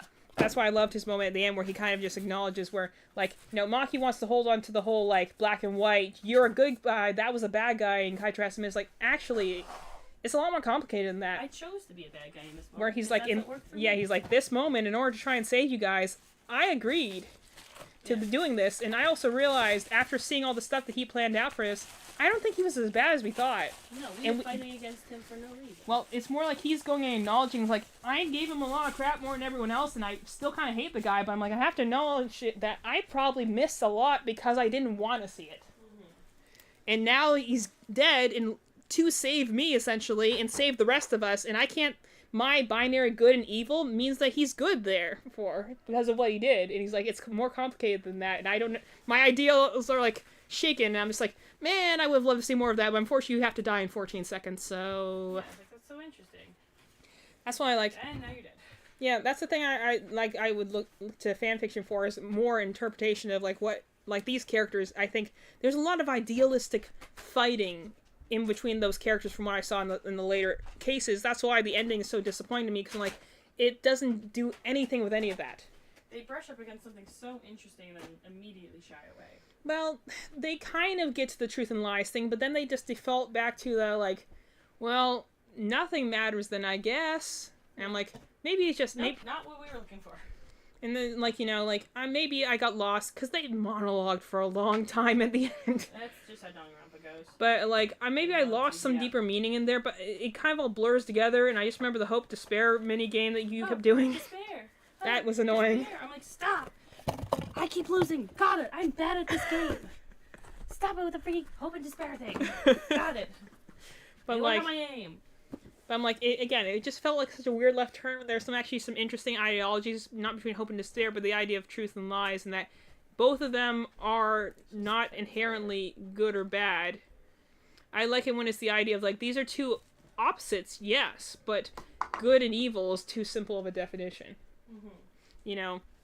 Like, I like the Shuichi's presented with multiple instances where a lie was the easier answer. A lie was the answer that didn't get people hurt. But his pursuit of truth is what destroys them. You know? And, like, especially the whole thing with Kaito and Kokichi, like, they did have Monokuma tricked. Like, they had made an unwinnable case, but Shuichi's just chasing the truth so steadily that he pulls it apart, even though everyone's begging for him to stop. I'm going to go to the bathroom real quick. You know, and it's just... I hope there's no one on here who's, like, wants to play Danganronpa 3, because I'm not exactly spoiling it, because, to be fair, I didn't play the first half of the game. But I'm like, yeah, there's some things that, like... And again, if you're someone who's not played a game, spoilers only make sense. Like, you know, you only have to really watch spoilers once you get into something. Like, I can learn random lore about Genshin Impact right now, and it really is not going to affect me because I don't have the wider picture of what the world and the story is. So if I just have isolated pockets of knowledge, it doesn't connect into a larger picture. That's why I, like, was adamantly staying away from spoilers and stuff for, like, Star Rail. Because that was a game I was thoroughly invested in, and it has a much more, like, linear narrative, I guess. It's not, it's like, it's told much stronger, like the story is. So, like, I want to avoid all potential spoilers, just in case, because I didn't want, like, I was so, like, surprised or emotionally moved by moments in the game that I'm just like, I can't even have hints. I want to have that blind reaction experience, because you don't need that with every game.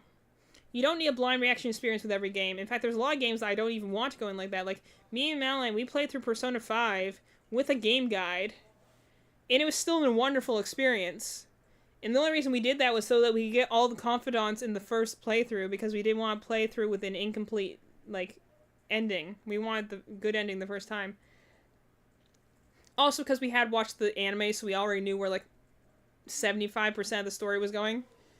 But, like, you know, you don't need a blind reaction for every game, but I think there were definitely some games that it's nice to have a blind reaction for.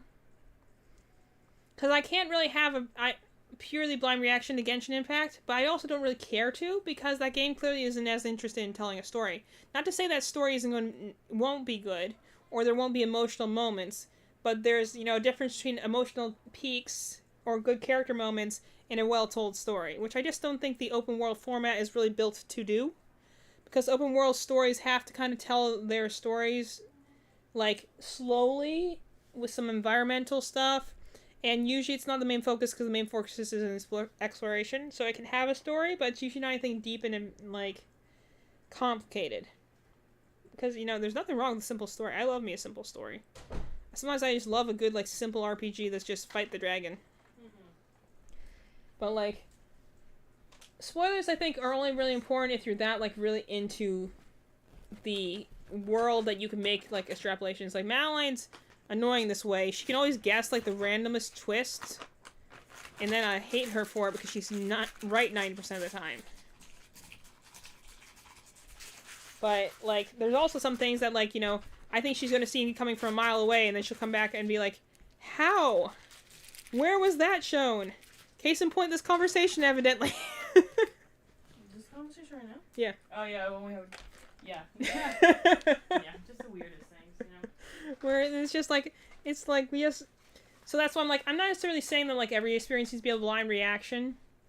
But I'm like, you know, like, having certain pockets of information are interesting, but, like, sometimes I feel like a good story should be something like, we were watching this discussion on Little Help the other day, and I'm like, a good story should be one that is enhanced by knowing how the story goes, because then you can pick out new details. A poor story is one that once you go through it the second time, you don't see anything new. Gummies? What are these? Mochi gummies? So like a mochi, like filled in inside? They're between a mochi and a gummy.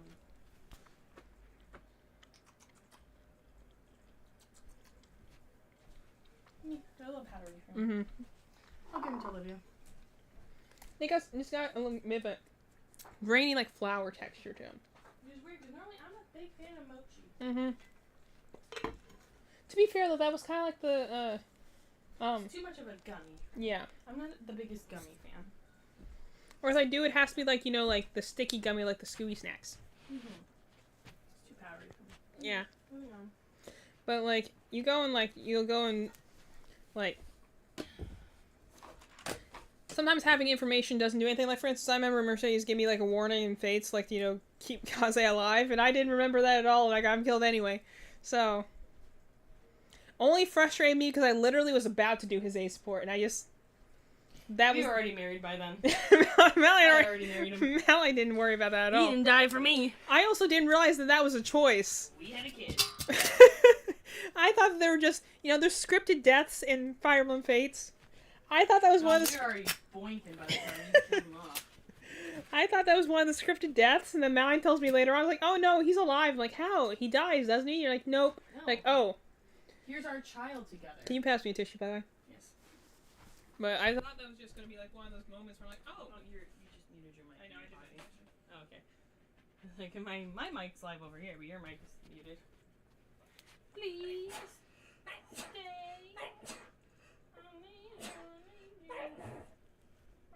It's my nose. That's fine. the dust in here, sorry. Yeah, sorry, I was trying not to sneeze into the mic. So I just turned the mic off. But so like sometimes people will be like spoiler and like you'll be like, oh okay, I didn't have any concept of that world, so that is like it's like saying the answer is blue and you're like, but I don't know what the question is yet, so how does that help me? You know? And then later on you're like, oh well I understand now what the answer is blue, but like so like I have bits and pockets of like lore like knowledge from Genshin Impact, but I don't think it's gonna change much because I'm like the game's kind of distended in terms of a story, so I'm like I still think there's plenty enough for me to be surprised about along the way. Like, I still don't know a whole lot. If anything, it's going to just help me connect to the characters more. And, like, Persona 5, we went through with a guide, so we weren't playing that blind at all, but, you know, it still was very intriguing because, you know, we knew stuff from the anime, but we still didn't know the in-depth, detailed stuff, so there's still a lot to know and learn, but, like, I think there are definitely some stories that, like, you know, you get more from and you do more. Crotch shot. Crotch shot. I'm cutting my boxes. But, like, and I think something like Danganronpa is definitely something that you can go through a second time and be like, oh, did not catch that the first time.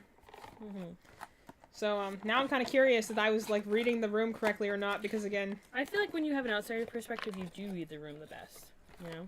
Because I'm like, I didn't have any So I context would have for had the any... biases of the game or the distraction. I also get just, like, super locked into things. You do. That's why I think you'll probably You're guess very- all the answers in the second game way faster. For me, I'll say sometimes, especially in like the first game, I was like, Evie, can you just be dumber for 2 seconds, please? And let any of these take you by surprise? Because all of them take me by surprise, and then I feel so stupid, and then I get more insecure. Because you guess all the answers, and I'm like, okay, well, I didn't know until the very end, and I had to get hints because I didn't know that much. And then you're like, oh, I knew this in my sleep. I actually woke up and I already knew the answer. And I'm like... But we also do that in Ace Attorney where, like, I'll guess most of the answers, and the one thing I can't figure out, you're like, it was this all along. I'm like, how did you jump to that conclusion? You're like, I just jumped. I landed. Because freaking Danganronpa beat me up. Because the difference is I played Danganronpa before we played Ace Attorney. So I'd already been demoralized multiple times by getting my butt kicked by a little baby woo-woo game. A little baby woo-woo game. Yeah. I had been beaten up maliciously by that game already. But, like, like, there are also some things I do think that you kind of have to go in blind, so that's why, like, I told Mal, I'm like, I told her, I'm like, I know you want to, but I'm like, stay away from Stargirl fanfiction right now. Because it will be such a sweeter thing when you have context. These, like, Genshin Impact, go crazy. Honestly, the characters you can read without context, I do it all the time. I never played the game, and I've been reading fanfiction for years, but I'm like, Stargirl is definitely one that I'm just like, you really need the context of where the character's been in order to understand how they work. And honestly, some fics frustrate me because they clearly are people who have not played that far in the game and are trying to make a read on a character. That's something I actually kind of find out when I was reading stuff about, like, earlier, where I was like, I came upon this one person who was going to complain about, like, why does everyone think Jade's evil? I'm like, probably because a lot of people who saw her in that one cutscene assumed she was evil and then didn't play further in the game. Where they're just like, actually, it's complicated. It's more like everyone in that group is morally dubious. It's just a matter of how much you are bothered by that. You know, like, everyone in that one is there. Do I think she can still be up to no good most of the time? Yes, definitely. You don't have someone who has a literal, like, snake imagery in their splash art and think that, oh yeah, there's no way they have anything bad planned for me. But it's also one of those things where you're kind of like sitting there, be like, do I think this person is explicitly evil? No.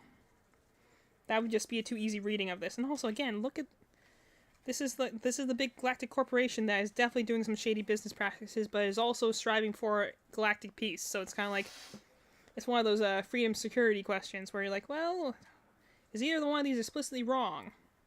You know, 1, 2, 3, 4, 5, 6, 7... So, you know, like... And there's also the people who write fics will be like, before the character was released, I'm like, how could you possibly have context for this if the character hasn't been released yet? Yeah, I hate that. Well, I hate when they're like, written before character release. You're like, okay, so I just don't understand how that works. Like, logically. You don't know the character. it's fine if you're writing something that's like a It's drabble. like written before movie release. Well, you don't know how the character's going to work, and you don't know the plot, you don't know their interactions. I just don't... For me, I'm like, how can you... And a lot of times they're like the top-rated... I'm like, how... Unless they went back and fixed it afterwards, a lot of times I'm like, how can this be top-rated? They wrote something that's just going to be inherently out of character unless they're super, super lucky. Which, to be fair, some of them do, on good faith, do go back. But there are definitely, like, some that I'm just like, this is so wrong. We've already explicitly pointed this out as being wrong. Now, I don't mind if it's something like that's theory crafting, you know, like, this character hasn't been released, but they are in the game. Their unit isn't out yet, but we already know who they are. You know, like, that's different. Yeah, it's different. But, like, there were some funny, like, written before Kaveh releases where, like, people had some weird theories about, like, what this character was going to be. Yeah. Because he wasn't in the game at all yet. So there was some, like, they had, like, leak images, and, like, they knew what the character was going to be. But, like, they didn't really know what the character was going to be. Mm-hmm. So it's funny some of the things that people, like, came up with for this character, and I'm like, this is kind of funny, actually, when you think about it. 1, 2, 3, 4. Maybe I'll push you back here. 1, 2, 3, 4, 5, 6. But, like, you know, there's a couple other ones where I'm like, you know, if you're going to go and be like, it's like they used to do in Fire Emblem, where, like, if it's a character that just did their, like, entire story moment and now they're in the game, then yeah, that's fine. Like, clearly you can do that. Mm-hmm. That's why you never see the tag, like, you know, for, like, Zhongli or something like that, where you're like, yeah, he wasn't released until the end of his arc, but you pretty much knew where this character stood by then. Mm-hmm.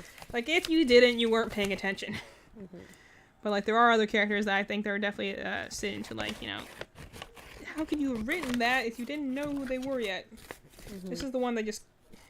That's the one that gets me the most, is largely when they do, like, for Aventurine, is just like, I'm like, how could you have possibly written anything for this character? Because their story is so very tied into the storyline of this world. I'm like, if you didn't see that, you would have no context for why they're doing anything. In fact, it's almost kind of funny, because I'm like, you're literally falling for the mask there. You're reading this character on face value and just running with it. Mm-hmm. Which is interesting, because that's, like, the antithesis of the character itself. Mm-hmm. So you go and, like, you just go and write Kokichi and be like, yeah, he's just an evil liar. Nothing else. Yeah, No depth. Play the game You just want at this all? bombshell blonde character, and you're like, I think you Also, might like, I don't understand why everyone loves Kaede so much. I don't get it, because she has, like, no character. Because she's only there for one case. I don't get it. Yeah, I have no context at all what she's supposed to be, because, again, I didn't see any of that. She was long dead by the time I started watching you doing it. Yeah, it's like she dies in the first case, and she's a killer, and she also killed Rantaro, who I wanted to live, and I thought he was cool. Yeah, I didn't know who and he was. He's a massively underused character because they don't give him anything. I didn't know who he was for a while, too. Like, is this guy important? They keep bringing him up. Yeah. So I'm also mad they didn't use his character for something more interesting. Considering they built up to it for, well, again, it's also captured in the last case, because they just built up to these great heights, and they have such great build-up and great tension. You're like, oh boy! And then it never, ever pays off. It's literally... The first game you got away with it, because you're like, oh, this is just, you know, this is the first game, this is their wacky whatever. And the second game, they actually do, in my opinion, pay off a fair amount. In the first game, I think that it's a definitely kind of out of left field sort of thing, but it also didn't necessarily not make sense. It was more kind of like, we weren't looking in that direction, so it was weird that we got punched from behind, but also we weren't looking in that direction, Yeah, so fair enough. Yeah. You know?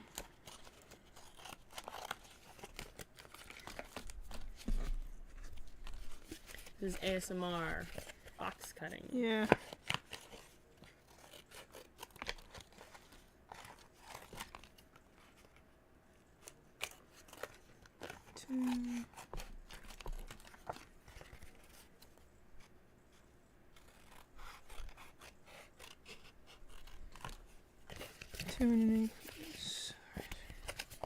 But it's also just one of those things that you kind of just look at afterwards and be like,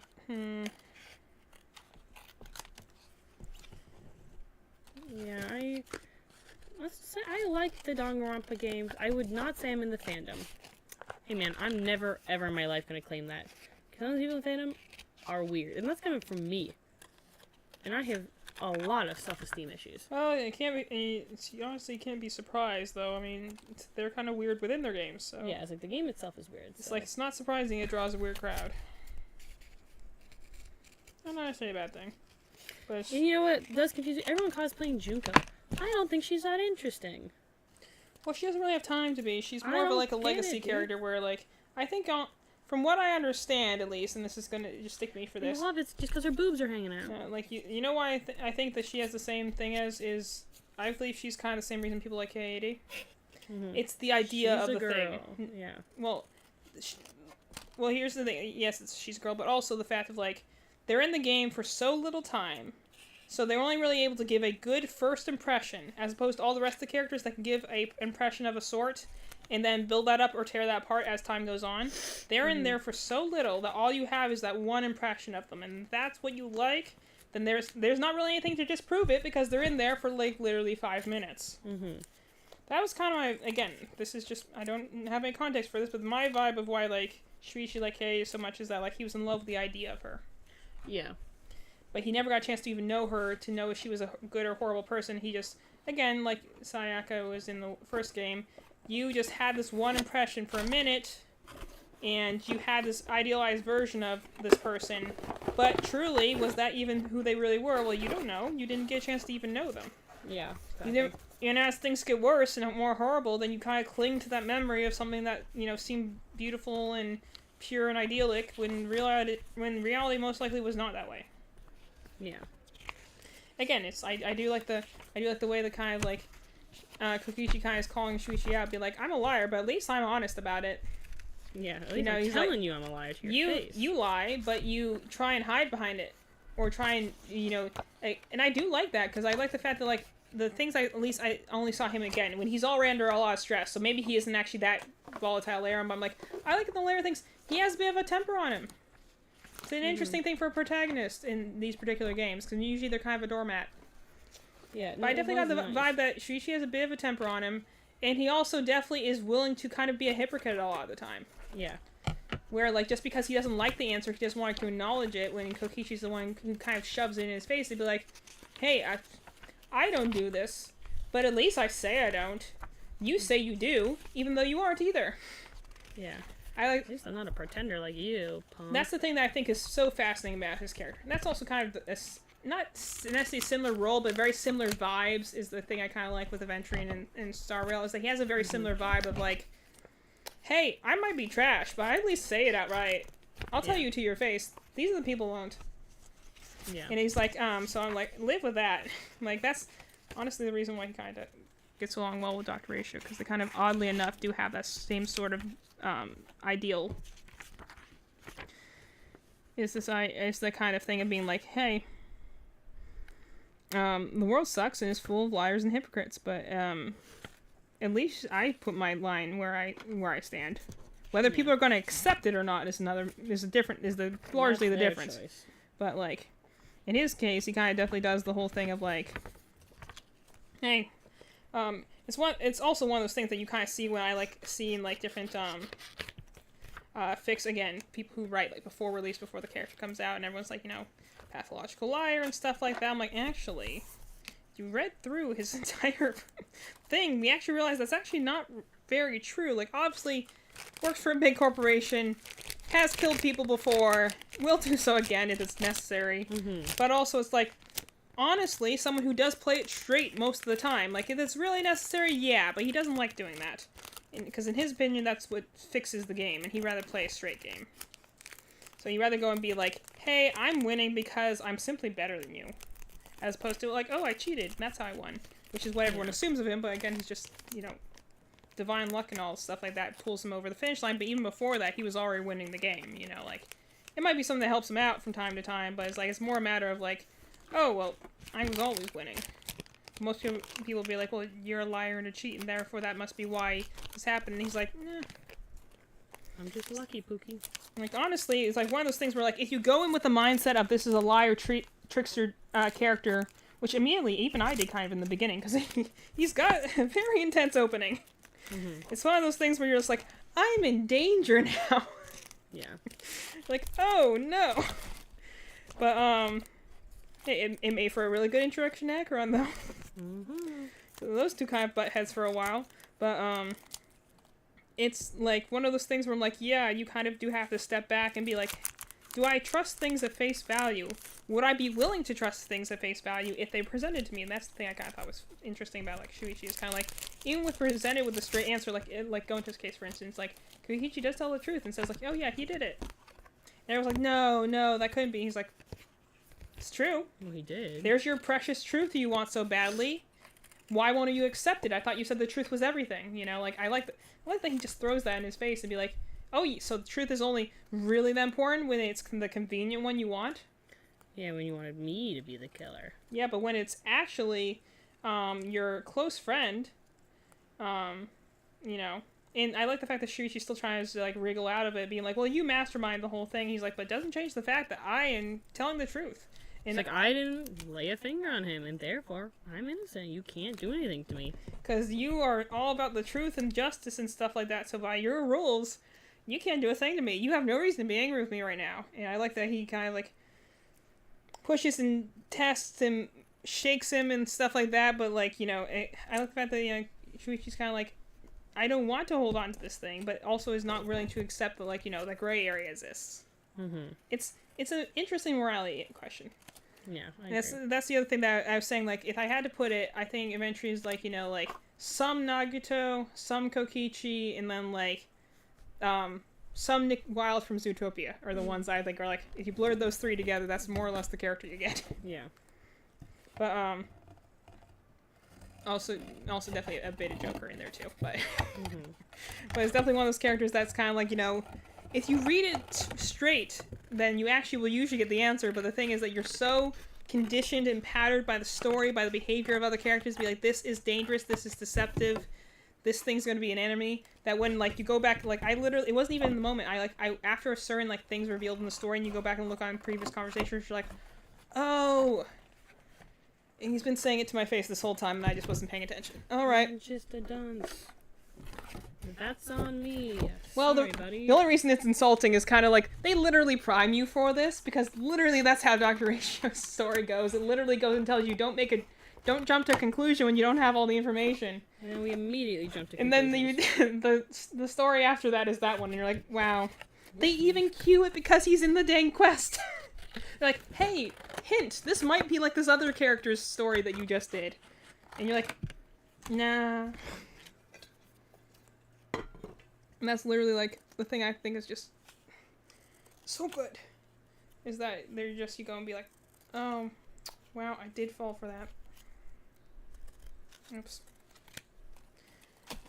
And then, like, I remember, like, after, that was that one time I texted you all on Discord, because afterwards I was just, like, literally going back through all the conversations I had up until that point, like, oh my gosh.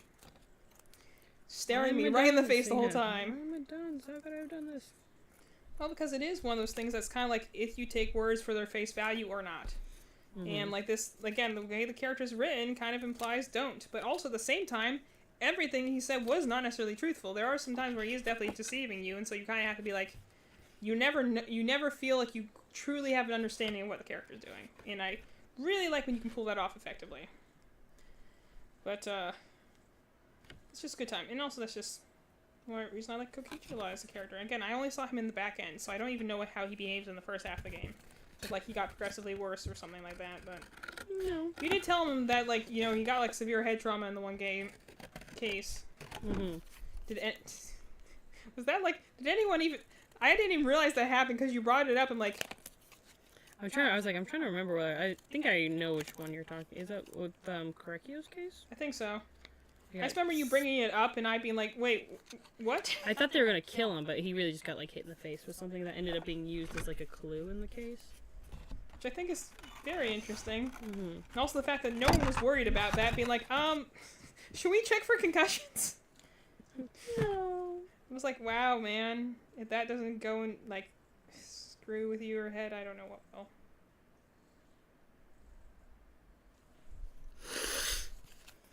Please stay. When you're thinking about the one thing for your, like, letter of intent thing. Mm-hmm. It's really funny. That was really funny. Very well timed. Mm-hmm. But they, not to mention, that's kind of, like, sad when you think about it, where they're like, you know, don't worry about this guy because he does this all the time. Like, he's literally bleeding from his skull. I don't think that's an acting thing. Exactly. Yes, like, it goes... I like the idea There's that... so many good bricks placed with Danganronpa 3, and I think there's just so many bricks that were placed and then not built into a house. You're just... At the end of the day, you got a nice good old pile of bricks. And you're like, wow, this could be a really nice isn't house. that Too bad we surprising stopped that- at putting it in a pile of bricks. Well, isn't that surprising that after, again, Kaito and Kokichi were moved from the board, that, like, the story tanks? Pretty much, because, like, you took all your agency out, my guy. And even then, they could have done something if they did some more to, like, feed into their legacy. Mm-hmm. But they don't. They mention Kaito, but they don't really mention Kokichi a lot, even though they're kind of heavily implying that, like, he was onto something. And, like, he actually Yeah, was it's like they helping them. die and then they, like, He was- don't follow up. I was like, in the And then other he was games, like- they follow, when, you know, when they had, when Chihiro died in the first game, you still got to see them later. Or even when, like, Sakura died, and then, like, you realize, like, she was onto something, and, like, you follow up on Yeah, that. it's like you get to follow these trails that you might not have been able to do because the character is alive. Now that they're dead, you have the opportunity. Like, to we're all follow up. more in Kaito, but let's be honest here. He was, you know, he's our cheerleader, but he wasn't really contributing much to the whole, like, mystery-solving side of this. No, I just thought with having him be a detective, I don't know. There's a lot of good things, and I'm sure there's lots of great fan fiction out there, and I would love some recommendations. Because, I'd love to read some, like, fix-it ones. I don't know if I need to go through the entire whole game. I've read stuff, but it's mostly stuff that's post-game, because I don't have any context for the beginning game. Well, you don't really need a ton, because it doesn't really ramp up until you get past... what's her face is the maid. I forgot her name. Well, that's the thing. Kurome. is Once that, you like, get past her case, then the game kind of like starts. It doesn't really start till then. It's just kind of like chug, chug, chug. It's real slow. I'll say. that's why I just. And I like playing Danganronpa. That's why I did it's the. slow. I just did exclude tag on anyone whose name I didn't recognize. Yeah, because I was gonna say it's slow, dude. I will say you're not missing much. Because it's character work that a lot of it is just ignored later on, or they build a lot of it is they build the character then they immediately kill them. That's why that game especially you could tell whoever is having a character moment, you knew that's the next person who's either gonna die or be a killer. It's very predictable. Mm-hmm. And I'm glad they didn't do that in Raincode. I do like a lot of Raincode. Like I'm a big fan of like Did you think 80% of it. weren't you like afraid they were going to fake you out on that one? I was because Danganronpa typically fakes you out and then they like commit when they're like we're faking you out. Psych! Everyone is dead and you're like, what the freak? This is exactly what I didn't want. No, I was like I like a vast majority of Raincode. I would love to see more of it. It's another one where I think it's just indicative of the creator style at this point, where you're a lot of it. You're like, wow, that's some nice bricks. We made a good shack. Or wow, we made a really nice, one-person home. But I have a family of 5 moving in, kind of thing. There's like, I like a lot of pieces of it, and I just want more of a lot of the pieces. You know what I'm saying? I'm like, wow, this is really good. I'd love to see this developed upon, kind of thing. And it never quite hits that point. Yeah, it's just like I don't know how his games always feel like that. Or I'm like, I really love what you're building, and somehow this game seems too long and too short at the same time. You know, I don't know how he's very adept in doing that because I feel like that with all of his games. They're too long and too short. You know. Mm-hmm. Which I know you haven't played Raincode or Danganronpa 2. Well, I did. I admit, while you were playing Raincode, I always tried to be out of the room. So I'm like, I want to have this I experience. definitely recommend playing it. I think out of all of the games in Danganronpa, I would say probably Danganronpa 1 is still my... I don't know, because I really enjoyed Raincode. Because everything is fully 3D modeled and voice acted. It is nice. So I would say it's a tie between Raincode and Danganronpa 1 is my favorite. I think I would still go with Danganronpa 1 because I don't really like the Shinigami character. Who is like your Paimon. Yeah, that can definitely make it worse. I think in Japanese she'd probably be fun, but I really, really like the rest of the American English, like the English cast. Mm-hmm. I really like the voice That's the actors same for reason that. why, like, someone told me, like, you can play it in another language. I'm like, but I I want to really, hear the really English like cast. The English cast.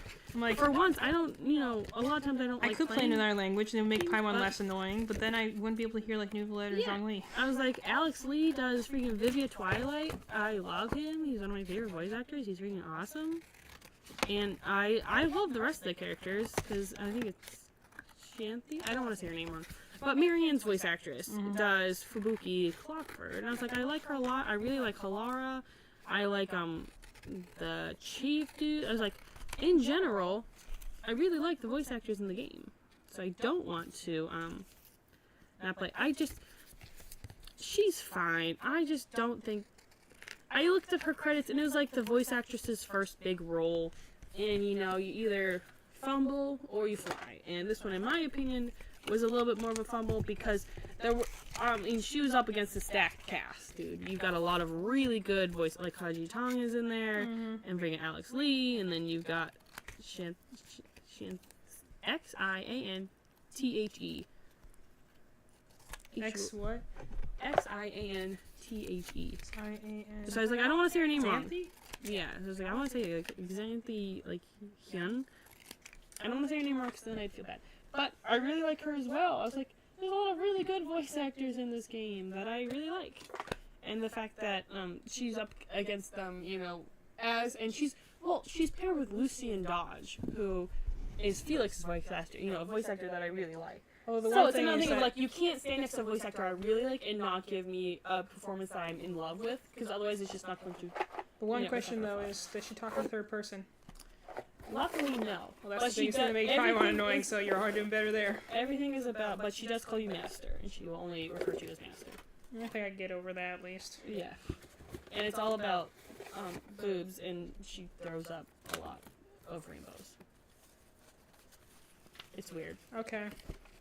Take your word on that. It's very Danganronpa in that way. Like, there's some things that I'm like, yay! And then there's some things that I'm like, question mark? Why? And I think the Mystery Labyrinth was a great idea, and it's another one where it just doesn't quite feel fleshed out. From what I can tell, it looked like they were trying to do like Persona. I was always waiting for it to expand, kind of like Persona. I was always waiting for it to add on and get harder, and it never really did. It got like more timing based, so that's why I didn't really know if we were going for the mystery base, or we were going for the timing base. Like, what are we doing? A timing based game? Are you doing like a question based game? That's what we're on. I always kind of felt like I was sitting in the middle. I would just have to know a little bit more direction in that regard.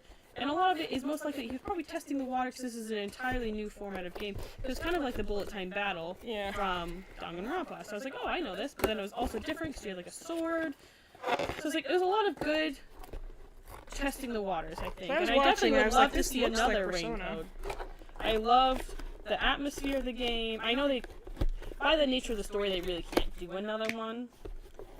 But I really liked the aesthetic because it was all rainy and it was all like neon lights and stuff. And Yeah, I liked watched that all vibe. the trailers and it looked like awesome. Yeah, it's like it's a very nicely made game. So I would definitely recommend it to anyone who's interested.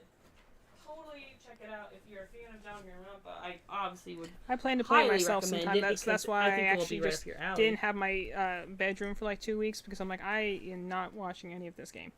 Also, because like with Danganronpa 3, I walked in on like 3 really random moments where I'm like, I'm just not going to ask and walk right back out. The worst one is Danganronpa 2. I played that in the living room, and in that one there's Mikan, who's the character who's always like falling over and showing off her underwear. And Mom and Dad would always walk in on those moments. I Like, know. guys, I swear I'm not. I swear it's not this I weird all the swear time. It's not this weird all the time. It's okay. I walked in on Monokuma licking all the little Monokubs. I'm like, what the heck is going oh on? my god, the Monokubs are so annoying in the third game. I walked in on not that. I'm into like, that. do I even want to know? The gimmick is just so annoying. I think they're so dumb. I'm just so not interested. You know what I'm saying? It is definitely one of those things where I'm like, do I even want to know? Yeah, exactly. So I was like, I'm just not. That's just not my vibe personally. Yeah. Well, my music has stopped, so I think that's my cue to stop streaming. That's fine because I need to take some stuff downstairs. I need to take my medicine. Probably need to pee. But hey, I started another Mochi Bunny, and I finished one of these bunnies. Perfect. So see, you got me productive. Good. I'm glad. I didn't end up painting, but I did clean the room. So. You did clean the room, and I thought we bonded. We did. A win's a win. Win's a win. No matter how it's taken. And Grandma said hi. Hey, Grandma. She's our good I think we've had a good discussion with Danganronpa in the back end here. It always takes us like 2 hours worth of build up, but eventually we'll hit something where we can just chuck. That's why I was like, honestly, I could have stopped like an hour ago, but I was also like, now we're into something I do want to talk about. Like, very intensely.